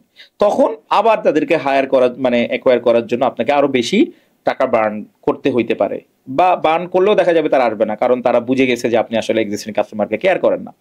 তো এই কারণে পৃথিবীর সবগুলো বড় বড় মার্কেটিং এর বোদ্ধারা মানে এইটা একদম সূত্রের মতো বানায় ফেলছেন, যে always give your best priority to your existing customers. তারপরে এক্সিস্টিং কাস্টমার যদি নার্চার টার্চার করার পরে যদি আপনার সময় টময় থাকে, বা আপনার যদি আরো কোম্পানি স্কেল আপ করতে চান, বা একটা বড় কেপিআই মিট করতে চান, রেভিনিউ কেপিআই, তখন আপনি অ্যাডভার্টাইজ করলেন, তারপর নতুন কাস্টমার অ্যাকোয়ার করলেন, ঠিক আছে? এই মুহূর্তে আমার 2জন ক্লায়েন্ট আছে যারা অনেক বড় ক্লায়েন্ট ধরেন মাসে তাদের $5-6 হাজার অ্যাড ডলার তারা বার্ন করে, $5 থেকে $6 হাজার এভারেজে তারা বার্ন করে। যদি সিজন হয় যে ঈদের সময় তারা $10,000-12,000 বার্ন করে। তো দুইটা কাস্টমার আছে যারা টিকে আছে এখন শুধু এক্সিস্টিং কাস্টমারের উপরে, রিপিট পারচেজের উপরে, কারণ তারা এই মুহূর্তে অ্যাড বার্ন করতে পারতেছে না, কারণ রেভিনিউটা কমে গেছে। তারা আমাকে ওই কোম্পানির ওনার নিজেই বলছেন যে প্রলয় ভাই আমরা এখন টিকেই আছি শুধু এক্সিস্টিং কাস্টমারের উপরে, যারা আমাদের রিপিট পারচেস করে, আমাদের লয়াল কাস্টমার যারা পুরোনো কাস্টমার, ওরা রিপিট পারচেস করতেছে প্রতি মাসে, ওটার উপরেই কোম্পানি এখন টিকে আছে, আমরা নতুন কাস্টমার অ্যাকোয়ার করতে পারছি না। So this is brilliant strategy ভাই। সো বেশিরভাগ সময় দেখা যায় যে এক্সিস্টিং কাস্টমারকে যদি আপনি একটু নার্চার করেন, একটু খোঁজ খবর রাখেন, একটু হাই হ্যালো করেন, একটু ফোকাস করেন, একটু প্রায়োরিটি দেন, বেশিরভাগ সময় দেখা যায় যে $0 ইনভেস্টমেন্টে আপনার রেভিনিউ আসতেছে, আপনার প্রফিট বাড়তেছে। কিন্তু এইটা আমরা এটা করি না বা করতে চাই না, বা বেশিরভাগই সবাই ফোকাস করে আর টাকা বার্ন করে অ্যাডভার্টাইজমেন্টে, বেশি করে ক্যাম্পেইন লঞ্চ করো, নতুন নতুন কাস্টমার অ্যাকোয়ার করো। নতুন কাস্টমার অ্যাকোয়ার করে আমি ডিসকারেজ করছি না, এটা অবশ্যই ভালো দিক, কিন্তু এক্সিস্টিং কাস্টমারকে বঞ্চিত করে না, আমার বলার উদ্দেশ্য সেটাই। আমি যখন আপনার এই মার্কেটিং নলেজটা নিলাম তখন এটা মনে হচ্ছিল যে আসলে এই মার্কেটিং জ্ঞানগুলা সবারই দরকার, এমনকি যারা প্রোগ্রামার, সফটওয়্যার ইঞ্জিনিয়ার, তাদের সবার জন্য। এটা শুধু যে মার্কেটিং নিয়ে কাজ করবে তাদের জন্য না। যেমন হচ্ছে আপনি বললেন ব্র্যান্ড বুক, এটা কিন্তু অনেকটা হচ্ছে আমাদের প্রত্যেকের লাইফেরই একটা নিজস্ব গাইডলাইন থাকা উচিত। একটা তো আছে ব্র্যান্ডিং এর জন্য নিজে, আচ্ছা আমি লাইফে এটা করবো, এটা করবো না, এটা আমার সাথে যায় না, আমরা এটা জানি না, কোথাও লেখা থাকে না, বলে যা ইচ্ছা তা করতে থাকি, কোনো গোল নাই। তারপর বললেন যে হচ্ছে কাস্টমার ধরে রাখার বিষয়টা, কিন্তু আমাদের অনেকের জন্য ক্লায়েন্ট ধরে রাখার বিষয়টা, যে একটা ক্লায়েন্ট আমাদের এক্সিস্টিং আছে, আমরা তাকে গুরুত্ব না দিয়ে নতুন জায়গায় নতুন অ্যাকোয়ার করতেছি আর বেশি টাকা খরচ করে, অনেক টাকা খরচ করে করতেছি, কিন্তু তাকে যদি আমি সন্তুষ্ট করতে পারি, তার প্রোডাক্টটা আরো নতুন জিনিস লাগবে, এগুলো কিন্তু আমরা চিন্তা করি না। জাস্ট ওই যেটা বলি এই মার্কেটিং ফুলটা করি। অডিয়েন্সের ক্ষেত্রে আমরা বুঝতে চাই না যে কোন অডিয়েন্সের জন্য আমরা ডেলিভার করব, বা এটা আমরা বলতে পারি হায়ারিং এর ক্ষেত্রে, hiring in the sense that আমি চাচ্ছি কোন একটা কোম্পানিতে যেতে, আমি ওই অডিয়েন্সকে, আমার ক্ষেত্রে যে কোম্পানিটা, তাদের কি লাগবে এটা আমি জানি না, তাদের জব পোস্টও জানি না, আমি আমার মতো শিখে যাচ্ছি আশেপাশে, কিন্তু তাদের জব পোস্ট পড়ে বোঝা যে আসলে তারা কি চাচ্ছে, এটা কিন্তু আমরা অনেক সময় করি না। তো এটা যে চিন্তা করতেছিলাম যে আসলে সবখানে কিন্তু আমাদের মার্কেটিং এর বেসিক বা মার্কেটিং এর নলেজ গুলো লাগে। অ্যাবসলিউটলি ঠিকই বলেছেন ভাইয়া, ঠিকই বলেছেন যে মার্কেটিং এর বেসিক গুলো জাস্ট মানে এমন না যে যারা মার্কেটিং করতে চায় বা যারা এটার সাথে জড়িত তারা না, আপনার যে কারোর ব্যক্তিগত জীবনেও এটা দরকার। আপনি সায়েন্স নিয়ে পড়াশোনা করেছেন, দেখা যাবে মার্কেটিং এর কোনো না কোনো লেসন আপনার লাইফ চেঞ্জ করে দিছে, বা মার্কেটিং এর কোনো লেসনের অভাবে আপনার লাইফের মোড় নেগেটিভলি ঘুরে গেছে। সো এটা, এই লেসনটা জানা থাকলে আপনার হয়তো জীবনটা এরকম হইতো না, মানে এত টেরিবল হইতো না। সো এটা ভেরি মাচ মানে আই এগ্রি উইথ ইউ ভাই, যে এটা আসলে শুধু যে মার্কেটারদের লাগবে তা না, এটা আপামর সবারই দরকার, নিজের লাইফের জন্য হইলেও দরকার। আর আমি আরেকটা এই মুহূর্তে মার্কেটিং এর আরেকটা মিস্টেক আমার মনে পড়লো, যে সাধারণত আমরা ফোকাস করি হচ্ছে মার্কেটিং এর বেশিরভাগ লোকজনই তারা সেলসে ফোকাস করে রাদার দ্যান বিল্ডিং এ ব্র্যান্ড। এটারও কারণ আছে, এটার একটা কারণ হচ্ছে যে দুইটা কারণ, brand building is always expensive. Second কারণ হচ্ছে brand building is always time consuming. আপনি রাতারাতি কোনো ব্র্যান্ড বিল্ড করতে পারবেন না, হ্যাঁ, বা আপনি মানে উইদাউট ফ্রি অফ কস্ট আপনি ব্র্যান্ড বিল্ড করতে পারবেন না, এটা অনেক সময় লাগে, অনেক এফোর্ট দেওয়া লাগে, তারপরে আপনি একটা ব্র্যান্ড বিল্ড করেন। সো ব্র্যান্ডিং এর অনেক বড় ফজিলত আছে, আপনি ফ্রি অ্যাডভার্টাইজমেন্ট ছাড়াই অনেক প্রোডাক্ট এবং সার্ভিস সেল করতে পারবেন, অনেক অ্যাপ্রিসিয়েশন পাবেন, সম্মান পাবেন, মানুষজন আপনাকে চিনবে, আপনি ফ্রি অনেক অপরচুনিটি পাবেন, অনেক কাজের অফার পাবেন। অপরদিকে মানে নেগেটিভ সাইড বা খারাপ দিক বা মানে কি বলবো চ্যালেঞ্জের দিক হচ্ছে এগুলো, যে আপনাকে অনেক সময়, টাইম, এফোর্ট, এনার্জি, মানি এগুলো ইনভেস্ট করতে হবে। সো আপনাকে অনেক বেশি টাইম, মানি, এনার্জি, এফোর্ট এগুলো ইনভেস্ট করতে হয়। সো এই সব কারণে আসলে বেশিরভাগ মানুষজনই ব্র্যান্ডিং একটু এড়িয়ে যায়, যে এত টাকা পয়সা ইনভেস্ট করবো, এত টাইম ইনভেস্ট করবো, এত এফোর্ট দিব, সেই ফল পাবো সেই কবে। সো তার চেয়ে বরং ভাই সেলসে ফোকাস করো, আমরা রাতারাতি আজকে রাত্রে গাছ লাগাবো, কালকে সকাল থেকে ফল খাবো, সবাই এটাই চায়। এই কারণে সব অ্যাডভার্টাইজমেন্টে এত বেশি ফোকাস করে বা সেলসে এত ফোকাস করে। ব্র্যান্ডিংটা সময় লাগে এবং এক্সপেন্সিভ বলে এটাকে অনেক বেশিরভাগ মানুষ অ্যাভয়েড করে যায়। কিন্তু যারা এই রিস্কটা নেয় যে হ্যাঁ আমি ব্র্যান্ড বিল্ড করবো, এই ভিশনটা থাকে, লাগুক টাকা, লাগুক সময়, কোনো সমস্যা নাই, আমি সময় ইনভেস্ট করবো, আমি টাকা ইনভেস্ট করবো, আমি 5 বছর পরে হলেও আমার একটা ব্র্যান্ড থাকবে, তারা আলটিমেটলি উইনার। এখানে যখন শুনছিলাম যে মার্কেটিং এর বিষয়গুলো, তখন এটা পার্সোনাল লেভেলও প্রশ্ন, আর একটা হচ্ছে ব্র্যান্ড বা বিজনেসের জন্য, যে আমার ধরেন বুঝলাম মার্কেটিং ইম্পর্টেন্ট, আমি কতটুকু সময় মানে কতটুকু ইনভেস্ট করবো মার্কেটিং এর জন্য, ধরেন আমার একটা বিজনেসও আছে, আমি শুরু করলাম, তাহলে দেখা গেলো আমি যেটা বেশিরভাগ দেখেছি আমার চেনা জানা মার্কেটিংটা খুবই কম প্রায়োরিটিতে থাকে, প্রোডাক্ট নিয়ে থাকে ব্যস্ত বা অন্য বিষয়গুলো নিয়ে থাকে। এই ক্ষেত্রে আপনার সাজেশনটা একটা ব্র্যান্ড বা শুরু করতেছে স্টার্ট আপ, সে মার্কেটিংটাকে কিভাবে দেখবে? আচ্ছা, এটারও একটা সূত্র আছে, অঙ্কের সূত্রের মতো। নর্মালি স্ট্যান্ডার্ড প্র্যাকটিস হচ্ছে, যদি কোনো ব্যবসা আপনি শুরু করতে চান, মার্কেটিং এর টোটাল যে আপনার ক্যাপিটাল বা টোটাল বাজেট আপনার বিজনেসের, সেটা 20 to 30% আপনাকে মার্কেটিং এ ইনভেস্ট করতে হবে। মিনিমাম 20%, 20 to 30% ভালো।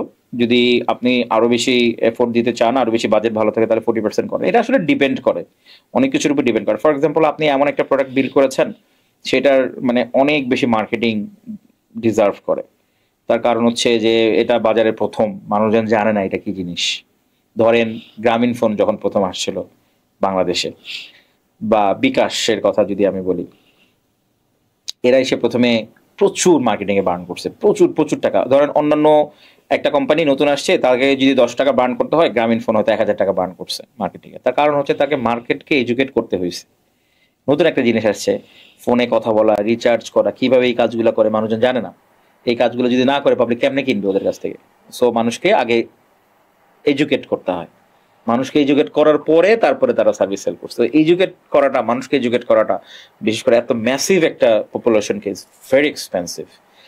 বিকাশও সেম কাজটা করছে। সো যখন আপনি ফার্স্ট মুভার অ্যাডভান্টেজ নেবেন, তখন আপনাকে এই অ্যাডভান্টেজের বিপরীতে গিয়ে এই ডিসঅ্যাডভান্টেজটাও ফেস করতে হয়, যে অনেক সময় ধরে অনেক টাকা বার্ন করতে হয় মার্কেট এডুকেট করার জন্য, মার্কেটকে রেডি করার জন্য। মার্কেট রেডি হয়ে গেলে তখন আপনার জন্য কাজ করা ইজি হয়ে যায়। তো মার্কেটে যারা ফলোয়ার, যারা গ্রামীণ ফোনে পরে যারা আসছে বা বিকাশের পরে যারা আসছে, তাদেরকে এই ঝামেলাটা ফেস করতে হয় না, কারণ অলরেডি মার্কেট এডুকেটেড। সো তারা ফার্স্ট মুভার অ্যাডভান্টেজ নিতে পারে নাই, কিন্তু তাদেরকে আবার এত টাকা বার্নও করতে হয় নাই, বা মার্কেটিং এত টাকা স্পেন্ডও করতে হয় নাই, বা আপনার এত সময় দিতে হয় না। মার্কেট রেডি, তারা ধুমধাম এসে প্রোডাক্ট সেল করে ফেলছে। যেই সুবিধাটা গ্রামীণ ফোনের ছিল না, যেই সুবিধাটা বিকাশের ছিল না। তো বিকাশ ধরেন এই যে বললাম 20 থেকে 30%, বিকাশ হয়তো 50% বাজেট বা 60% পর্যন্ত বার্ন করছে, আমরা জানি না। সো এই কারণে বললাম যে এটা আসলে অনেক কিছুর উপর ডিপেন্ড করে, আপনার প্রোডাক্ট, আপনার কাস্টমার ডেমোগ্রাফিক। ধরেন আপনি এমন একটা প্রোডাক্ট লঞ্চ করেছেন ইউরোপিয়ান কান্ট্রিতে বা মিডল ইস্টার্ন কান্ট্রিতে, যেখানে মার্কেটিং বাজেট ধরেন আপনার 50% রাখতে হয়, মার্কেটিং প্রচুর বার্ন করতে হয়। কারণ ওইটার মানে কালচারটাই এমন যে মানুষজনকে মানে অ্যাকোয়ার করাটা ভেরি এক্সপেন্সিভ একজন ইউরোপিয়ান ক্লায়েন্টকে, কারণ তাদের দেখা যায় যে একজন লাইফ টাইম ভ্যালু অনেক বেশি। সো আমাদের দেশের ক্লায়েন্টকে কনভার্ট করাটা এত বেশি আপনার এক্সপেন্সিভ না। তারপরে ধরেন আপনার প্রোডাক্ট প্রিমিয়াম কিনা, না ম্যাস প্রোডাক্ট নাকি প্রিমিয়াম প্রোডাক্ট। যদি প্রিমিয়াম প্রোডাক্ট হয় তাহলে আপনার মার্কেটিংয়ে বেশি বাজেট রাখতে হবে, যদি ম্যাস প্রোডাক্ট হয় তাহলে এত বাজেট না রাখলেও চলে। সো এটা আসলে অনেক কিছুর উপর ডিপেন্ড করে, কাস্টমার ডেমোগ্রাফিক, আপনার প্রোডাক্ট, তারপরে কোন সময়ে আপনি করছেন, সবকিছুর উপরে আপনার এটা নির্ভর করে। তবে বলা যায় যে একটা সিলভার বুলেট ফর্মুলা 20 থেকে 30% এর মতো, যদি আপনি টোটাল বাজেটের 20 থেকে 30% আপনার মার্কেটিং বাজেট রাখা উচিত। গ্রেট ভাই, আপনাকে তো চিনি হচ্ছে বইয়ের মাধ্যমে, মানে আমি পার্সোনালি। আচ্ছা তো এই ক্ষেত্রে দুইটা প্রশ্ন, দুইটা বই নিয়ে। না, আপনার বইয়ের নামগুলো সবসময় খুব ইন্টারেস্টিং লাগে, আচ্ছা, কিন্তু একটা বইয়ের ক্ষেত্রে মনে হয়েছে এই নাম কেন দিল বা এই টপিক কেন, সেটা হচ্ছে লিঙ্কডইন মার্কেটিং। ওকে। আমার মনে হয়েছে আচ্ছা লিঙ্কডইন শেখার জন্য তো আমি নিজে টিউটোরিয়াল দেখবো বা গিয়ে ঘাটাঘাটি করলে হয়তো শেখা যাবে। আমি খুব স্ট্রেঞ্জ হলো, কারণ আপনার ধরেন নন মার্কেটারদের জন্য মার্কেট, আচ্ছা হ্যাঁ এটা অনেক বড় মার্কেট, টার্গেট অডিয়েন্স। লিঙ্কডইন তো টিউটোরিয়াল দেখে শিখছি বা নিজে নিজে ঘাটাঘাটি করে, এটা কেন করলো বুঝলাম না, কিন্তু পরে দেখে এটা মনে হয় আপনার খুব ভালো সেল হয়েছে। হ্যাঁ, আমার সেকেন্ড বেস্ট সেলিং বই এটা। হ্যাঁ, তো এইটা লেখার কারণ কি, আর এখানে আসলে আপনার কি মনে হয়েছে যে কেন মানুষ এটা এত পছন্দ করছে? আচ্ছা, লিঙ্কডইন মার্কেটিং নামটা কিন্তু এমন না যে আমি এটাকে কয়েন করছি ফার্স্ট, আচ্ছা। এটা কিন্তু অলরেডি ছিলই। আচ্ছা, মানুষজন কেন লিঙ্কডইন মার্কেটিং নিয়ে বাংলাদেশিরা মানে বাংলা অন্যান্য লেখকরা বাংলাতে বই বাই করে না আমি জানি না। আলহামদুলিল্লাহ আমার রিজিকে রাখছিল এই জন্য। এটা মানে এমন না যে আমি ইনভেন্ট করছি বা এটা আচ্ছা। নতুন কিছু করছি, এবং আমি যে অনেক আগে করছি তাও না। 2022 সালে বইটা লিখছি আমি, সরি 2023 সালে লিখছি। 2023 মানে মাত্র 2 বছর আগে, রিসেন্টলি। একদম বলতে গেলে রিসেন্টলি, রাইট। অথচ লিঙ্কডইন মার্কেটিং কিন্তু ধরেন আরো 10-12 বছর আগে থেকেই ছিল। মানে এটা নিয়ে মানুষ মানে উন্নত বিশ্ব চর্চা করছে রেগুলারলি। লিঙ্কডইনের বয়স কিন্তু সোশ্যাল মিডিয়া প্ল্যাটফর্মের মধ্যে সবচেয়ে বেশি বয়স, প্রায় 22 বছর, 22-23 বছর। মানে লিঙ্কডইন যখন অনলাইনের দুনিয়া আত্মপ্রকাশ করেছে, ওই দিন যেই ছেলেটা বা মেয়েটার জন্ম হয়েছিল, সে মেয়ের বা ছেলের বয়স এখন 23 বছর। এতদিন। এতদিন ফেসবুকের চাইতেও বেশি বয়স লিঙ্কডইনের। তো সো আমার বলার উদ্দেশ্য হচ্ছে যে এটা আমি নতুন কিছু না, লিঙ্কডইন মার্কেটিংটা অনেক অনেক আগে থেকেই ছিল। বাংলাদেশের বাংলা ভাষায় কেউ এটাকে নিয়ে কাজ করে না বা লেখালেখি করে নাই কেন আমি জানি না, আমি বরং লেট করে ফেলছি এটা করতে গিয়ে, এবং I was the first one. তো এটা গেল আপনার প্রশ্নের উত্তর যদি আমি দেই, তাহলে এটা হচ্ছে একটা। আরেকটা হচ্ছে লিঙ্কডইন মার্কেটিংটা, কিন্তু আপনি যেটা বলছেন যে হ্যাঁ আমি টিউটোরিয়াল দেখে শিখে ফেলবো, আমার বইটা কিন্তু ওরকমই ভাই। এটা কিন্তু একটা অ্যাক্টিভিটিস বেসড বুক। আচ্ছা, পুরো বইটা হচ্ছে বেসিক্যালি একটা tutorial, okay. Step by step guide. আমি স্ক্রিনশট দিয়ে আমি একদম মার্ক করে করে দেখাইছি স্টেপ বাই, মানে ফার্স্ট এটা ক্লিক করবেন, তারপরে এখানে যাবেন, তারপরে এখানে ক্লিক করবেন, তারপরে এখানে ক্লিক করবেন। বেশিরভাগ জায়গাতে আমি এটা করছি। বইয়ের 3 ভাগের 1 ভাগ হচ্ছে থিওরি, আর 2 ভাগই হচ্ছে step by step guide tutorial. ঠিক আছে, আপনি যেটা ভিডিওতে দেখতেন ওইটা আমি টেক্সট আকারে লিখছি স্ক্রিনশট দিয়ে। ওকে। তো পুরোটাই অ্যাক্টিভিটিস বেসড একটা বুক লিঙ্কডইন। মানে লিঙ্কডইন বইটা আপনি জাস্ট আরাম করে বসে নদীর পাড়ে বসে আপনি জাস্ট এটা পড়তে পারবেন না, এটাকে পড়তে হবে আপনাকে ল্যাপটপ সামনে রেখে। হ্যাঁ, ল্যাপটপটা সামনে রাখবেন, আপনি আপনার লিঙ্কডইন অ্যাকাউন্টটা সামনে রাখবেন, মানে বইটা পড়বেন আর কাজ করবেন, পড়বেন আর কাজ করবেন, মানে step by step guide tutorial যেভাবে কাজ করে। ঠিক আছে, আর এই বইটা লেখার কারণ সেটা আমি একটু বলি। সেটার একটা বড় কারণ হচ্ছে যে লিঙ্কডইন প্ল্যাটফর্মটা এত বেশি পটেনশিয়াল, কিন্তু আমাদের দেশে কেন জানি এটার বেল নাই খুব একটা। এখানে আমাদের দেশের বেল হচ্ছে ফেসবুক।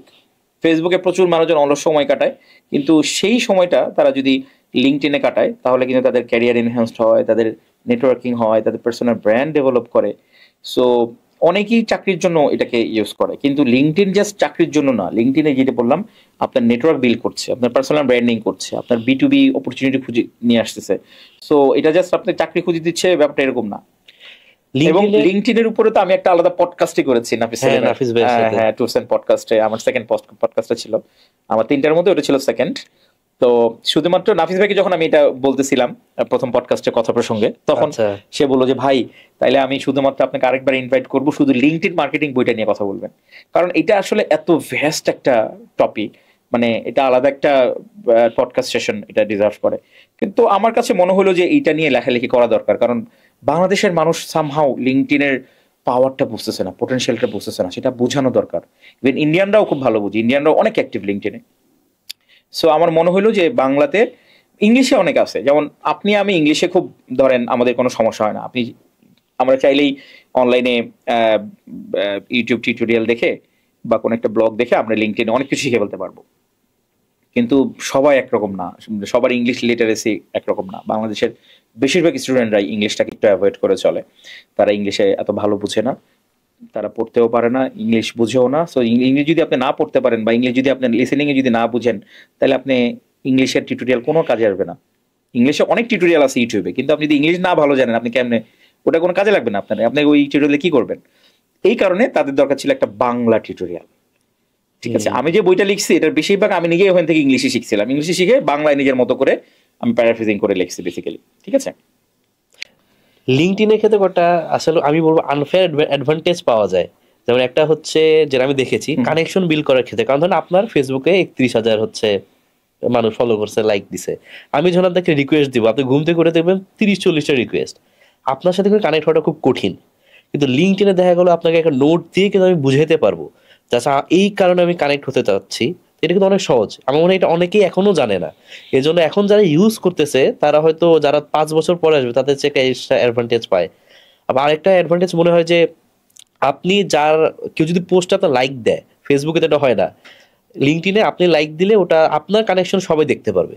তার মানে আপনি দেখা গেল কারো কাছে কিছু শিখছেন, হতে পারে আপনার বই নিয়ে কেউ কিছু শিখছে, ফেসবুকে দিলেও আপনি খেয়ালও করতে পারবেন না, কিন্তু লিঙ্কডইনে যে আপনাকে মেনশন করে দেয় আর আপনি যদি লাইক দেন, দেখো মার্কেটিং নিয়ে কাজ করে ছেলেটা, সে আপনার মার্কেটিং বই পড়ে কিছু শিখে সেটা পোস্ট দিচ্ছে আপনাকে মেনশন করে, আপনি লাইক দেবেন, আপনার মার্কেটিং যারা আছে তারা সবাই ছেলেটাকে দেখে নিল। এটা মনে একটা খুব ভালো অ্যাডভান্টেজ পাওয়া যায়। হ্যাঁ অবশ্যই, এটা লিঙ্কডইনের অ্যালগরিদমটা ইভেন ফেসবুকের চাইতেও অনেক বেশি মানে ইউজার ফ্রেন্ডলি, অর্গানিক রিচ অনেক বেশি ফেসবুকের চাইতে ওখানে। আর আরেকটা ব্যাপার হচ্ছে যে আপনি যেহেতু এটা প্রফেশনাল নেটওয়ার্ক, ওখানে অনেক কিছু একটু প্রফেশনালি মেনটেন করতে হয়, চাইলে ফেসবুকের মতো করা যায় না। সো এটারও অনেক অ্যাডভান্টেজ আছে। তারপরে আরেকটা কন্টেন্টের ক্ষেত্রে দারুণ একটা ইউএসপি আছে, যেটা শুধুমাত্র লিঙ্কডইনের আছে, এটা আর কারো নাই। না, থ্রেডে এখন আছে, ফেসবুকের যে থ্রেড, ওকে, শর্ট থ্রেডে এখন আছে, সেটা হচ্ছে আপনার ক্যারোজাল কন্টেন্ট। একটা কন্টেন্ট আপলোড করবেন, স্লাইড করে করে ডানে বামে যাবে। ও হ্যাঁ, এটা খুব ভালো চলে লিঙ্কডইনে। হ্যাঁ হ্যাঁ, লিঙ্কডইনে এটা খুব দারুণ, প্রচুর এঙ্গেজমেন্ট হয় এটাতে, যেটা ফেসবুকের নাই। ফেসবুকে আপনি যদি পিডিএফ আপলোড করেন, তাহলে দেখা যায় যে, আমি জানি না পিডিএফ আপলোড করা যায় না বা কিভাবে দেখা যায়, ইমেজ আপলোড করলে কিভাবে হয় দেখছেন তো, হ্যাঁ, প্রথমে 4-5টা হয়, তারপরে প্লাস দিয়ে নাম্বার দেখতে গুলা হয়। বলে। হ্যাঁ, কিন্তু ওইখানে আপনি যদি একটা পিডিএফ আপলোড করেন ওটাই লিঙ্কডইনে, একটা স্লাইডার হয়ে যায়। পিডিএফ গুলো ইমেজ আকারে দেখা যায় এবং স্লাইড আকারে দেখা যায়, মানে মানে আসে স্লাইড আকারে টিক দিয়ে দিলে একটা একটা করে যেতে থাকে। সো খুব চমৎকার এটা। সো লিঙ্কডইনের অনেক ইউএসপি আছে, অনেক অনেক ইউএসপি আছে, মানে অ্যামেজিং এগুলো আসলে। তবে লিঙ্কডইনে কিছু আবার খারাপ দিকও আছে বা দুর্বল দিক আছে। লিঙ্কডইনের সিকিউরিটি অবস্থা মানে খুব বাজে। ওকে। লিঙ্কডইনে আমার নিজের আইডি কয়েকবার হ্যাক হয়েছে। সো ইভেন এখন পর্যন্ত আমি একটা সেকেন্ডারি আইডি আমি চালাই, প্রথম আইডিটা আমি লিঙ্কডইনে অনেকবার যোগাযোগ করার চেষ্টা করছি, তারা কোনো রেসপন্স করে না। So this is so sad যে লিঙ্কডইন এত বড় একটা প্ল্যাটফর্ম, কিন্তু তারা তাদের সিকিউরিটি, কাস্টমার সার্ভিসের ব্যাপারে খুব একটা মানে খুব একটা গুরুত্ব দেয় না। তবে আমি এটা অবাক হই না, যখন থেকে লিঙ্কডইন মাইক্রোসফট অ্যাকোয়ার করছে তখনই বুঝতে পারছি যে এটার 12টা বেজে গেছে, শেষ, এটা এখন আসে নাই। কারণ মাইক্রোসফট যাকে একবার ধরে ওটা শেষ না করে ছাড়ে না। স্কাইপি কিনে নিল, স্কাইপিকে ধ্বংস করে দিছে। শেষ। লিঙ্কডইন নিল, লিঙ্কডইনও একই অবস্থা প্রায়। লিঙ্কডইনের অবস্থা এত খারাপ হচ্ছে না, তারা ওয়ান অফ দ্য রিজনস হচ্ছে লিঙ্কডইনের কাস্টমার বেস অনেক অনেক অনেক বড়, এবং এটার কোনো আসলে অল্টারনেটিভ নাই। এটা যদি অল্টারনেটিভ থাকতো বহু আগে ধসে যেত এটা। সো এই ব্যাপারটা খুব ডিসঅ্যাপয়েন্টিং যে লিঙ্কডইনের, তার মানে বেসিক্যালি এমন হলো ব্যাপারটা যে লিঙ্কডইনে যদি আপনি কাস্টমার সার্ভিসে কমিউনিকেট করতে চান, আপনাকে উন্নত দেশে থাকতে হবে। ইভেন আমি আমার অস্ট্রেলিয়াতে আমার একটা ফ্রেন্ড আছে, সেই ফ্রেন্ডকে দিয়েও আমি ট্রাই করছিলাম অস্ট্রেলিয়াতে যে লিঙ্কডইনের ওদের যে ব্রাঞ্চটা আছে, সেখান থেকেও আমি খুব একটা সুরাহা পাই নাই। আমি এখন পর্যন্ত সেকেন্ডারি আইডিটা আমি করছি, চালাচ্ছি আর কি। সো আর ইউএক্স নিয়ে একটা বড় ইস্যু আছে লিঙ্কডইনের অনেক, যেমন বাংলা ইউ নিয়ে আরেকটা প্রবলেম আছে। যেমন ফেসবুকে আপনি আরাম করে বাংলাতে লেখালেখি করতে পারবেন, কোনো সমস্যা হয় না, কিন্তু লিঙ্কডইনে পারবেন না এটা। আপনি লিঙ্কডইনে যখন আপনি বাংলাতে, বিশেষ করে যখন আপনি আর্টিকেল লিখতে যাবেন, অনেক রকম ঝামেলা হয়, ফন্ট ম্যাচ করে না, তারপরে কিছু মানে বড় ধরনের কিছু বাগ আছে, এই বাগগুলো গত 4-5 বছর ধরে আছে, ওরা এটা ফিক্স করে না। সো আমি জানি না ওর বাগটা আইডেন্টিফাই করছে কিনা, বা করলে ওরা করতেছে কিনা আমি জানি না। তো লিঙ্কডইনের এই ল্যাকিংস গুলো রয়েছে। এবং লিঙ্কডইনের সবচেয়ে বড় যে ল্যাকিংস, যেটা লিঙ্কডইনের কো-ফাউন্ডার হফম্যান পর্যন্ত স্বীকার করেছিল তার একটা পডকাস্টে, যে লিঙ্কডইনটা অসম্ভব শক্তিশালী একটা প্ল্যাটফর্ম, এইটা আপনাকে এমন কিছু দিবে আপনি লাইফে এর আগে কখনো যে অ্যাচিভ করেন না, কিন্তু সমস্যা হচ্ছে যে এইটার ব্যাপারে মানুষজন খুব বেশি কিছু জানে না। আর লিঙ্কডইনটা দেখা যায় যে মানে মানে ফেসবুকটা যত মানুষজন মানে ইউজার ফ্রেন্ডলি, লিঙ্কডইনটা আমার কাছে অতটা ইউজার ফ্রেন্ডলি মনে হয় না। মানে একটু প্রফেশনাল, একটু সিরিয়াস, একটু নন এন্টারটেইনিং, তো যার ফলে মানুষজন একটু লিঙ্কডইন বিমুখ হয়েই থাকে, এটা খুবই স্বাভাবিক। এক্ষেত্রে একটা অ্যাডভান্টেজও পাওয়া যায়, যেহেতু অনেকে থাকে না, যারা থাকে সেরা লেস ক্রাউডই থাকে আর কি। হ্যাঁ, তাদের মধ্যে একটা কানেকশন বিল সহজে হয়ে যায়। বিল হয়ে যায়। হ্যাঁ হ্যাঁ, এখন যেটা জানতে চাচ্ছি সেটা হচ্ছে, এখন তো যেহেতু আমরা মার্কেটিং নিয়ে শুনলাম আর অনেক ব্র্যান্ডকে আমরা দেখি, আপনার কোন ব্র্যান্ডটা এট প্রেজেন্ট খুব ভালো লাগছে, যে তারা খুব ভালো ওয়েতে আগাচ্ছে, আপনার খুব পছন্দ? বিকাশ। বিকাশ। আচ্ছা, এর কারণ হচ্ছে বিকাশ কালচারালি কানেক্টেড, তারা ইনোভেটিভ, প্রচুর ইনোভেশন আনছে তাদের সার্ভিসে, এবং তারা ভ্যালু ড্রিভেন, কাস্টমার ড্রিভেন। আপনি খেয়াল করে দেখেন, বিকাশের বিরুদ্ধে তার কম্পিটিশনরা অনেকবার বিকাশকে ল্যাং মারার চেষ্টা করছে, তারা সেখানে তাদেরকে ল্যাং মেরে ফেলতে পারে না, এবং বিকাশ ওই কম্পিটিশনে মানে কম্পিটিশনকে পুরোপুরি অ্যাভয়েড করে গেছে। অ্যাভয়েড করে সে ফোকাস দিয়েছে সার্ভিস ইনোভেশনে, সে ফোকাস দিয়েছে ভ্যালু ড্রিভেন কাস্টমার সার্ভিসে, সে ফোকাস দিয়েছে নতুন নতুন ফিচার ইন্ট্রোডিউসে, যার ফলে দেখেন সে কম্পিটিশনগুলো কিন্তু হারায় গেছে, বিকাশ টিকে আসছে। তো বিকাশের উত্থানটা, আমি বাংলাদেশে 3টা ব্র্যান্ড খুব পছন্দ করি, এটা প্রায় আমি বলি। 1 নম্বর বিকাশ, 2 নম্বর 10 মিনিট স্কুল, 3 নম্বর রকমারি। এই 3টা লোকাল ব্র্যান্ড মানে একদম আমার নিজের চোখে, আমি বাংলাদেশে আসি 2013-তে অস্ট্রেলিয়াতে, এবং এই 2013 সাল থেকে দেখলাম এই 3টা ব্র্যান্ড একটু একটু করে একসাথে, প্রায় একই সাথে উঠছে।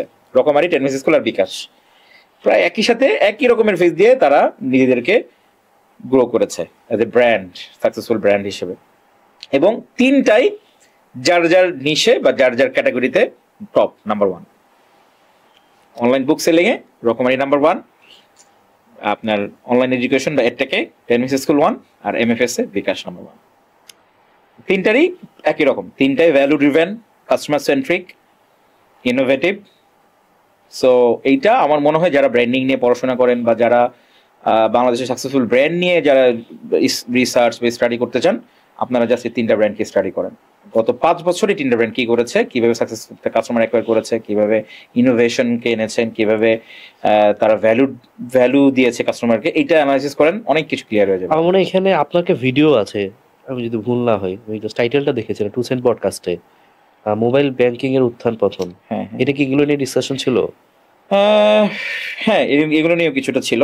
ওকে। ব্র্যান্ডের কথা একটু কম ছিল আমার, এখানে বেশি ছিল যে বিকাশ কেন আগে আছে, নগদের দুর্নীতিগুলো, নগদের মানে কি ধরনের মানে তারা ফিনান্সিয়াল ফ্রডুলেন্ট অ্যাক্টিভিটিস গুলো করেছে, ফিনান্সিয়াল ক্রাইম গুলো কিভাবে করেছে, তারপরে রকেট আগে হওয়ার পরেও, সবার আগে আসার পরেও কেন ফার্স্ট মুভার অ্যাডভান্টেজ নিতে পারে না, এই ধরনের কথাবার্তাগুলো বেশি বলেছে। ইন্টারেস্টিং। এখন ভাই আমাদের টেকনিক্যাল সাইডে তো অনেক ক্যারিয়ার হয়, দেখা গেল ওয়েব ডেভেলপমেন্ট থাকে, প্রোগ্রামিং এর বিভিন্ন থাকে, এআই নিয়ে কাজ করা থাকে।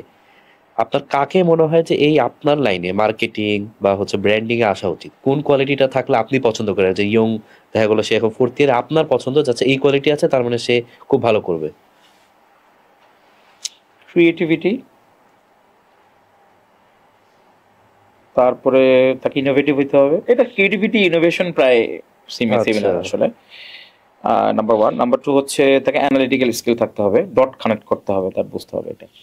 3 নাম্বার হচ্ছে ইমোশন বুঝতে হবে, তার সাইকোলজি, হিউম্যান ইমোশন, এগুলো ভালো খুব বুঝতে হবে। 4 নাম্বার হচ্ছে বিজনেস ভালো বুঝতে হবে, ম্যাথ, বিজনেস, ক্যালকুলেটিভ, মানে ম্যাথ, মানে আমি কিন্তু ম্যাথে খুব খারাপ, মানে বেসিক কিছু ম্যাথ আছে না, বিজনেসের ম্যাথগুলো, ফিনান্সের ম্যাথ, যে কিভাবে ব্যবসাটা নিয়ে আসবে এখানে, কিভাবে স্কেল আপ করবো, কিভাবে আমার টাকাটা জোগান হবে, এই ধরনের জিনিসগুলো ভালো জানতে হবে। তারপর লেখালেখির ক্ষমতা, চিন্তা করার ক্ষমতা, স্পেশালি যে ভালো লিখতে পারে তার আমি মনে করি মার্কেটিং এ খুব ভালো অপরচুনিটি আছে। কারণ মার্কেটিং এর অনেকগুলা কাজ, ইফ নট প্রায় সবগুলা কাজ আপনার লেখালেখির সাথে জড়িত। আপনি কপিরাইটিং বলেন, ব্র্যান্ড স্ট্র্যাটেজি বলেন, এগুলা লেখালেখির সাথে ডিরেক্টলি রিলেভেন্ট। যেমন আমার জন্য মার্কেটিং ক্যারিয়ারটা আমার ধারণা এত বেশি ইজিয়ার হয়েছে, তার কারণ হচ্ছে যে আলহামদুলিল্লাহ আমি লেখালেখিতে আমি স্বাচ্ছন্দ্য বোধ করি, লেখালেখিতে একটু এক্সপার্ট আমি, এই কারণে আমার জন্য এখানে এই লাইনে ক্যারিয়ার করা ইজি হয়ে গেছে। এটা যদি না হইতো, বা আমি যদি লেখালেখিতে অভ্যস্ত না হইতাম, আমি প্রিটি শিওর আমি মার্কেটিং এ এত অল্প সময়ে এত এই পর্যন্ত আসতে পারতাম না হয়তো। একটা তো শুনলাম যে আপনার কোন ব্র্যান্ড ভালো লাগে, এখন যদি বলেন যে কোন একটা ব্র্যান্ড খারাপ লাগে, খারাপ না, ঠিক না, খারাপ না, হয়তো ফেল করছে, আর সেটা কেন করছে, মানে সেখান থেকে আসলে যেটা বললাম, আসলে এই নলেজ গুলো আমার পার্সোনালি মনে হয় আমাদের সবার থাকাই উচিত।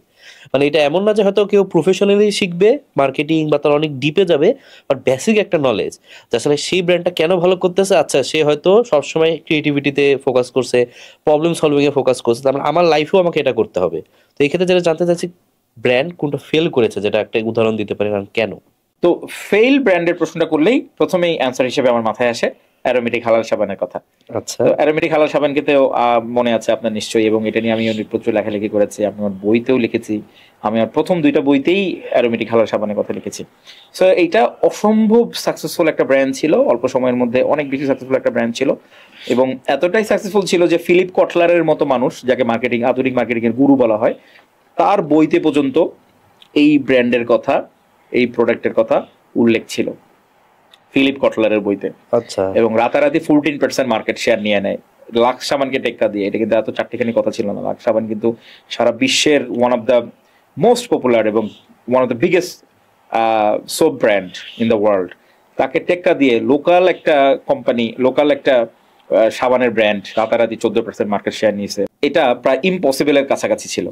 তো সেই ইম্পসিবলটাকেই পসিবল করে দেখানো হয়েছে। সো এটা কতটা সাকসেসফুল ছিল তাহলে চিন্তা করেন। কিন্তু এটার আয়ু খুব বেশি দিন ছিল না, এটা ফেইল্ড হয়। কেন ফেইল্ড হয় এটা টোটালি ডিফারেন্ট ডিসকাশন, এটার এদিকে যাবো না আমি, তাহলে এটা আর 1 ঘন্টা পার হয়ে যাবে আপনার পডকাস্ট, ওদিকে যাবো না। যারা জানতে চায় তারা পার্সোনালি আমার সাথে কানেক্ট করতে পারে, বা আমি লিঙ্কডইনেও লিখছিলাম এটা নিয়ে, আমি ব্র্যান্ড প্র্যাকটিশনার্স বাংলাদেশের ফেসবুক গ্রুপে এটা নিয়ে লিখেছি, আমি আমার ওয়ালেও লিখেছি।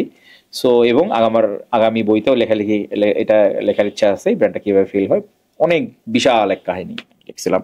কারো যদি যেটা নিয়ে জানতে ইচ্ছা করে, সো ব্র্যান্ড প্র্যাকটিশনার্স গ্রুপে অ্যারোমেটিক হালাল সাবান নিয়ে সার্চ করলেই আমার লেখাই পাবে। শুরুতে মনে আমার লেখাই আসবে ফেসবুকের, হ্যাঁ ফেসবুকের গ্রুপে ঢুকে অ্যারোমেটিক হালাল সাবান নিয়ে সার্চ করলে আমার ধারণা প্রথমে যে পোস্টগুলো আসবে ওগুলো আমারই লেখা, সো এখান থেকে পড়তে পারবে। সো এটা গেল একটা। টু অ্যান্সার ইউর কোশ্চেন, আপনি বলছিলেন যে ফেইল ব্র্যান্ড, একটা হচ্ছে অ্যারোমেটিক হালাল সাবান, ফেইল ব্র্যান্ড। আরেকটা ব্র্যান্ডের নাম বলবো আমি, বা আমার সে এখনো ফেইল হয় নাই, কিন্তু তার মানে সমস্ত সিমটম ফেইল ব্র্যান্ডের দিকে যাচ্ছে আমার মনে হয়। আমি নাম বলবো না, যারা হয়তো অনেকে বুঝবেন। তারা এমন এমন সব কাজ করছে, মানে মার্কেটিং বোদ্ধারাও বা মার্কেটিং এর সাথে জড়িত লোকজনও মানে খুব এম্বারেস ফিল করছে তাদের কাজে। সো এমন এমন সব ক্যাম্পেইন লঞ্চ করছে, হ্যাঁ, মানে বেকুব টেকুব বলে খুব বাজে অবস্থাতে, এবং তাদের বিরুদ্ধে ফ্রডুলেন্ট অ্যাক্টিভিটিস, ফিনান্সিয়াল ক্রাইমের অভিযোগ আছে তাদের বিরুদ্ধে। তারপর এবং এক একটা মার্কেটিং এর এক একটা যে ক্যাম্পেইন লঞ্চ করে, doesn't make any sense totally. Even আমি অনেক বড় বড় মার্কেটারদের সাথে কথা বলছি যে ভাইয়া এই ব্র্যান্ডটা এরকম এরকম ক্যাম্পেইন লঞ্চ করতেছে, আপনার অভিমত কি? তো বলতেছে ভাই আমার কোনো অভিমত নাই, ওরা যে কেন লঞ্চ করতেছে, কেন, কি কারণে, কিভাবে, সব আমার নিজেরই মাথার উপর দিয়ে, আমি এগুলো বুঝি না ওদের। আচ্ছা, এখানে একটা জিনিস জানতে চাচ্ছি ইন্টারেস্টিং, সেটা হচ্ছে আমি যত বুঝতে পারতেছি যে ব্র্যান্ডটা, তাদের তো আমার অ্যাডস গুলো মনে আছে বেশি। হ্যাঁ, এইটা মানে তাহলে আপনি খারাপ বলতেছেন কেন? কারণ তাদের অ্যাডস গুলো তো আমার খুব হিট করছে, রাদার দেন বিকাশ বা XYZ, যেগুলো ভালো বললেন। রাদার দেন বিকাশ আপনার মাথা হিট করছে বলেই সবকিছু যে ভালো তা না। হিরো আলমের কথাও তো সবাই মনে রাখে, অনন্ত জলিল, হিরো আলম, রিপন ভিডিও, এদের তো ব্র্যান্ড ভ্যালু তাহলে অনেক হাই থাকার কথা। এটা হচ্ছে লং টার্মের যেটা বিষয় বললেন, রাইট। মানে ব্যাপারটা হচ্ছে ভাইয়া, মানে মনে রাখাটাই is not all about just remembering the brands. আপনি কিভাবে রিমেম্বার করছেন, আপনাকে কেমন ফিল দিচ্ছে, এটাকে বললাম না যে people remembers how you give him the experience or her. আপনি কিভাবে তাকে কি ফিলটা দিচ্ছেন, কি ফিলিংসটা দিচ্ছেন, এইটা মানুষজন মনে রাখে। আপনি কি, এমন অনেক মানুষ আছে যারা আমাকে বলে যে ওই ব্র্যান্ডের নাম শুনে আসলে আমার গালি আসে মুখে। এমন অনেক মানুষ আছে যারা মনে রাখে ঠিকই, মাথায় মনে আসে ঠিকই, কিন্তু নেগেটিভলি মনে আসে, পজিটিভলি না। দেখেন এই যে বতে বেকুব ক্যাম্পেইন দিয়ে কত রকম বাজে একটা কাহিনী করলো। তো আমার একজন খুব প্রিয় মার্কেটার ওই দিন বলতেছিল যে আমি এতদিন তাদের কথাগুলো মানে খুব ভালোভাবেই নিতাম, কিন্তু যখন এই বতে বেকুব ক্যাম্পেইন লঞ্চ করলো ওই দিনের পরের থেকে আমি বুঝে গেছি যে এই ব্র্যান্ডে আর কোনো আশা নাই, এটা শেষ, সেটা বাতিল পুরো। এবং কিছুদিন আগে দেখলাম যে তারা নতুন একটা ক্যাম্পেইন লঞ্চ করছে, তাদের সার্ভিস ইউজ করলে ফ্রিজ, টেলিভিশন এগুলো পাওয়া যাবে। টার্গেট অডিয়েন্স যেটা বলছিলেন, মানে এনিওয়ে ভাই, এটা নিয়ে আর কিছু বলতে যাচ্ছি না আমি আসলে। আচ্ছা, এখানে একটা জিনিস জানতে চাচ্ছি, সেটা হচ্ছে নেগেটিভ মার্কেটিং। এটা আপনি কিভাবে দেখেন? এইটা আসলে মানে আমি কিছুটা একমত, আবার কিছুটা দ্বিমত। সবসময় এটা কাজ করবে তা না, আপনি দেখেন। কিন্তু আপনি যদি আমাকে বলেন যে আপনি কি নেগেটিভ মার্কেটিং করবে কিনা, আমি করবো না। ওকে, আমি আমার কোনো প্রোডাক্টের ক্ষেত্রে নেগেটিভ মার্কেটিং করবো না, ইভেন আমি কোনো ক্লায়েন্টকে সাজেস্ট করি না। কারণ কি, নেগেটিভ মার্কেটিং নন সাস্টেনেবল। এটা টেম্পোরারি আপনাকে একটা কিছু সাকসেস দিবে, কিছু হাইপ দিবে, কিন্তু এটা খুব তাড়াতাড়ি ভ্যানিশ হয়ে যাবে, সাস্টেনেবল না। আপনি যদি পজিটিভ মার্কেটিং করেন সেটা সাস্টেনেবল। আসলে এই মার্কেটিং জিনিসটা তো আসলে পজিটিভ, এটাকে নেগেটিভ মানে এটা নেগেটিভ পজিটিভ বানানো, এটা আসলে doesn't make any sense to me actually. এটা নেগেটিভ কেন হবে? নেগেটিভ হওয়ার তো কোনো কথা নাই। যদি এটাকে নেগেটিভ হয় তাহলে it's not about marketing, it's about something else, viral হওয়ার জন্য। হ্যাঁ, so marketing is all about positivity. এইটা আপনার কাস্টমার অ্যাকোয়ার করছে, আপনার ব্র্যান্ড বিল্ড করছে, আপনার কমিউনিটি ডেভেলপ করছে, আপনার ব্যবসার রেভিনিউ এনে দিচ্ছে, ক্যাশ ফ্লো এনে দিচ্ছে, প্রফিট করতেছে, সো ইটস পজিটিভ জিনিস, রাইট? হ্যাঁ, আপনি এটা বলতে পারেন যে ভাই মার্কেটিং জিনিস তো পুঁজিবাদের আবিষ্কার, হ্যাঁ এটা সত্যি, এটা আমি একমত, এবং আমি এটার এগেইনস্টে। এবং আমার মনে হয় বাংলাদেশের খুব অল্প কিছু মার্কেটারদের মধ্যে আমি একজন যারা নিজেরা মার্কেটার হয়েও পুঁজিবাদের বিরুদ্ধে কথা বলি। সো মানে এটা বলতে পারেন যে দ্বিচারিতা, বা কি জানি বলে ইংলিশে, সেলফ কন্ট্রাডিক্টরি একটা কিছু একটা। সো আপনি যদি বলেন যে প্রলয় ভাই পুঁজিবাদ না থাকলে তো আপনাদের পেশাও থাকবে না, হ্যাঁ এটা ট্রু। এখন বড় কিছু পেতে হলে বৃহত্তর স্বার্থের জন্য ক্ষুদ্র স্বার্থ আমি জলঞ্জিত দিতে রাজি আছি। কেউ যদি আমাকে গ্যারান্টি দেয় যে প্রলয় হাসান যদি মার্কেটিং এর ক্যারিয়ার ছেড়ে দেয়, কালকে থেকে বাংলাদেশে বা পৃথিবীতে পুঁজিবাদ থাকবে না, আমি লিখিত দিব মার্কেটিং ক্যারিয়ার ছেড়ে দিব, আল্লাহর কসম। ঠিক আছে, পুঁজিবাদ ভালো না, ইভেন ইসলামও এটা নিষেধ আছে। পুঁজিবাদ জিনিসটা হয় কি, ধনী আরো ধনী হয়, গরিব আরো গরিব হয়, এবং ধনীরা গরিবের সম্পদ কুক্ষিগত করে নিজেদের ধন সম্পদ বাড়ায়, এবং এই ধন সম্পদ ওয়েস্ট করে। এমন না যে এই ধন সম্পদ তারা কাজে লাগাচ্ছে, তারা অপচয় করছে। সো এই কারণে বড় বড় ফিনান্সিয়াল অ্যানালিস্টরা বা মার্কেটাররা যাদের এথিক্যাল মার্কেটিং যারা করে এবং যারা দিনদার প্র্যাকটিসিং ফিনান্সিয়াল অ্যানালিস্ট, তারপরে যারা হচ্ছে আপনার যারা মার্কেটার, দিনদার মার্কেটার, প্র্যাকটিসিং মার্কেটার, এরা পুঁজিবাদের বিরুদ্ধে কথা বলে, যদিও এটা তাদের নিজেদের ব্যবসা বা পেশার জন্য হুমকি স্বরূপ, কারণ আলটিমেটলি এটা হিউম্যানিটির জন্য খারাপ। তো এইটা নেগেটিভ বলতে পারেন মার্কেটিং এর, যে পুঁজিবাদকে মার্কেটিং টিকায় রাখছে, বাট মার্কেটিংকে পুঁজিবাদ টিকায় রাখছে, দুইটা ভাইস ভার্সা। এছাড়া মার্কেটিং ইটসেলফ আমার কাছে মনে হয় এটা একটা পজিটিভ দিক, কারণ এটা তো দেখেন একটা মানুষের অনেক পৃথিবীতে লক্ষ লক্ষ কোটি কোটি মানুষ মার্কেটিং এ পেশাজীবী, তাদের রুটি রুজির ব্যবস্থা করে দিচ্ছে মার্কেটিং, তাই না? সেই সেন্সে দেখলে মার্কেটিং ভালো জিনিস। আর মার্কেটিং এর ওয়ান অফ দ্য একটা অংশ হচ্ছে সিএসআর করা, মানবতার কথা বলা, তারপরে আপনার অনেক প্র্যাকটিসিং মুসলিম তাদের হালাল প্রোডাক্ট, হালাল সার্ভিস গুলোকে মার্কেটিং করছে, সেগুলো তো মার্কেটিং এর part. So it's all about positivity ভাই। তো ভাই যেটা বলতেছিলাম যে এই নেগেটিভটাকে অনেকে প্রমোট করার চেষ্টা করে, যে নেগেটিভ মার্কেটিং ভালো জিনিস, কিন্তু আমার মতে এটাকে নেগেটিভ মার্কেটিং, পজিটিভ মার্কেটিং এই ট্যাগিংটাই দেওয়া উচিত না। এই ট্যাগিংটাই কোনো সেন্স মেক করে না আসলে। Marketing is all about positivity, এটা পজিটিভ হিসেবেই থাকবে। সো কেউ যদি নেগেটিভ মার্কেটিং করতে চায়, এটা সাস্টেইন করবে না, এটা আসলে কোনো মানে মার্কেটিং এর বুকের মধ্যেও পড়ে না আসলে। হ্যাঁ, সো আর এটাকে যে নেগেটিভই মানে বলা হচ্ছে, যদি এটা নেগেটিভই হয়ে থাকে তাহলে এটা করতেছে কেন? করা যায়, পজিটিভলি করুক, এটা তো পজিটিভ ওই আছে, সে তো প্রফিট করতে চাচ্ছে, সে ভাইরাল হতে চাচ্ছে, সে সাস্টেনেবল কিছু করতে চাচ্ছে, সেটা পজিটিভলি করুক, নেগেটিভলি করার কি দরকার? খুবই একটা ইনসাইটফুল ডিসকাশন ছিল ভাই। লাস্ট প্রশ্ন আজকের দিনে, সেটা হচ্ছে এআই তো সব ফিল্ডে একটা এফেক্ট রাখবে। আমরা যারা অনেক অডিয়েন্স হতো টেকনিক্যাল সাইডগুলো জানে, তো ডিজিটাল মার্কেটিং বা হচ্ছে পার্সোনাল ব্র্যান্ডিং, এখানে আপনি কিভাবে মনে করেন যে এআই কি পজিটিভ রাখবে নাকি একটু থ্রেটও আছে আপনাদের এই মার্কেটিং সেক্টরের জন্য? আমি এআই কে একদমই থ্রেট মনে করি না মার্কেটারদের জন্য, বরং এআইটা হচ্ছে মার্কেটারদের জন্য একটা very valuable tools, like calculators, like Excel. Excel আসার পর তো অ্যাকাউন্টিং এর চাকরি তো মানে কমে যায় না, বাড়ছে, রাইট? বা ক্যালকুলেটর আবিষ্কার হওয়ার পরে তো ম্যাথমেটিক্স টিচারদের চাকরি চলে যায় নাই, ক্যালকুলেটর তো ম্যাথমেটিশিয়ানদের চাকরি খেয়ে দেয় নাই।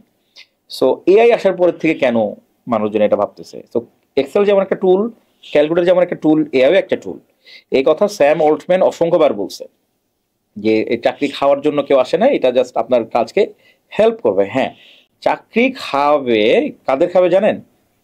যারা লেজি মার্কেটার, যারা ক্রিয়েটিভ না, যারা ইনোভেটিভ না, যারা আসলে মার্কেটার না, জাস্ট হাইপে পড়ে দু এক কথা মার্কেটিং পড়ে, দুইটা ভিডিও দেখে মার্কেটিং শিখছে, যে মার্কেটিং করে টাকা পয়সা পাওয়া যায়, এই মানে কি বলবো, মার্কেটিং নিয়ে তার যে একটা প্যাশন, সিরিয়াসনেস, ওইটা নাই। সে হাইপে পড়ে মার্কেটিং আসছে, কোনো কারণে সে যদি এখন মানে 6 মাসের ডিপ্লোমা কোর্স করে মানে ডাক্তার হওয়া যায়, সে ওইটাও করবে, কারণ ডাক্তারের টাকা পাওয়া যাবে। হ্যাঁ হ্যাঁ, সেটাই। সো তারা আসলে মানে বিপদের মধ্যে আছে, তারা হুমকির মধ্যে আছে। যদি এআই কারো চাকরি খায়, তাদের খাবে। এটা আমি আমার কন্টেন্ট রাইটিং কোর্সেও বলি, যে অনেকে বলে যে প্রলয় ভাই চ্যাট জিপিটি দিয়ে অনেক ভালো কন্টেন্ট লেখা যায়, তাহলে আমি কেন আপনার কাছে কন্টেন্ট রাইটিং কোর্স শিখবো? So very valid question. তাদের জন্য এইটাই, যে আপনি যদি কন্টেন্ট রাইটিংটা না শিখেন, তাহলে এআই আপনার চাকরি খেয়ে দিবে। আপনি যেটা পারেন এআই আপনি যে ভালো পারবে, কিন্তু যদি আপনি একদম ফুল ফিচার্ড, ফুল স্ট্রাকচার্ড কন্টেন্ট রাইটিং শিখেন, তাইলে এআই আপনি চাকরি খাইতে পারবে না, বরং এআই আপনাকে হেল্প করবে। আপনি এআইকে লেভারেজ করতে পারবেন, যে এআইকে লেভারেজ করে কিভাবে আমি কন্টেন্টটাকে আরো বেটার লিখতে পারবো। ঠিক আছে, আপনি এআই হেল্প নিয়ে কন্টেন্ট লিখবেন, এআইকে দিয়ে কন্টেন্ট লেখাবেন। সো এইটা সব কিছুদের মানে মার্কেটারদের জন্য এটা আসলে প্রযোজ্য।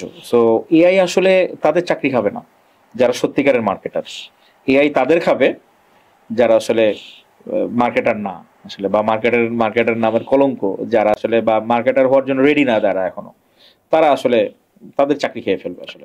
এটা আমার পার্সোনালি মনে হয় ভাই, কারণ আসলে মার্কেটিং এর ক্ষেত্রে ইমোশন কানেক্ট করাটা অনেক বেশি গুরুত্বপূর্ণ, যেটা এআই পারবেই না। ওই যে যেটা বললাম না আমি একটু আগে, যে এআই এর কাজ হবে ডেটা এন্ট্রি করা, তারপরে আপনার ক্যাম্পেইন অপটিমাইজ করা, ইমেইল, হ্যাঁ, তারপরে আপনার সেগমেন্টাইজ করবে, ডেটা এন্ট্রি করবে, এই ধরনের কাজগুলো করবে ও। ঠিক আছে, তাইলে যার ফলে এই ধরনের কাজগুলো করে কিন্তু একজন মার্কেটারের কাজটা ইজি করে দিচ্ছে। That means a marketer has more time to focus on what really matters to him or his brands. For example, like making strategy, brand strategy, or storytelling, or connecting human emotions. এই জিনিসগুলো কিন্তু এর কাজ না, এইগুলো হচ্ছে হিউম্যানের কাজ, human মার্কেটারের কাজ।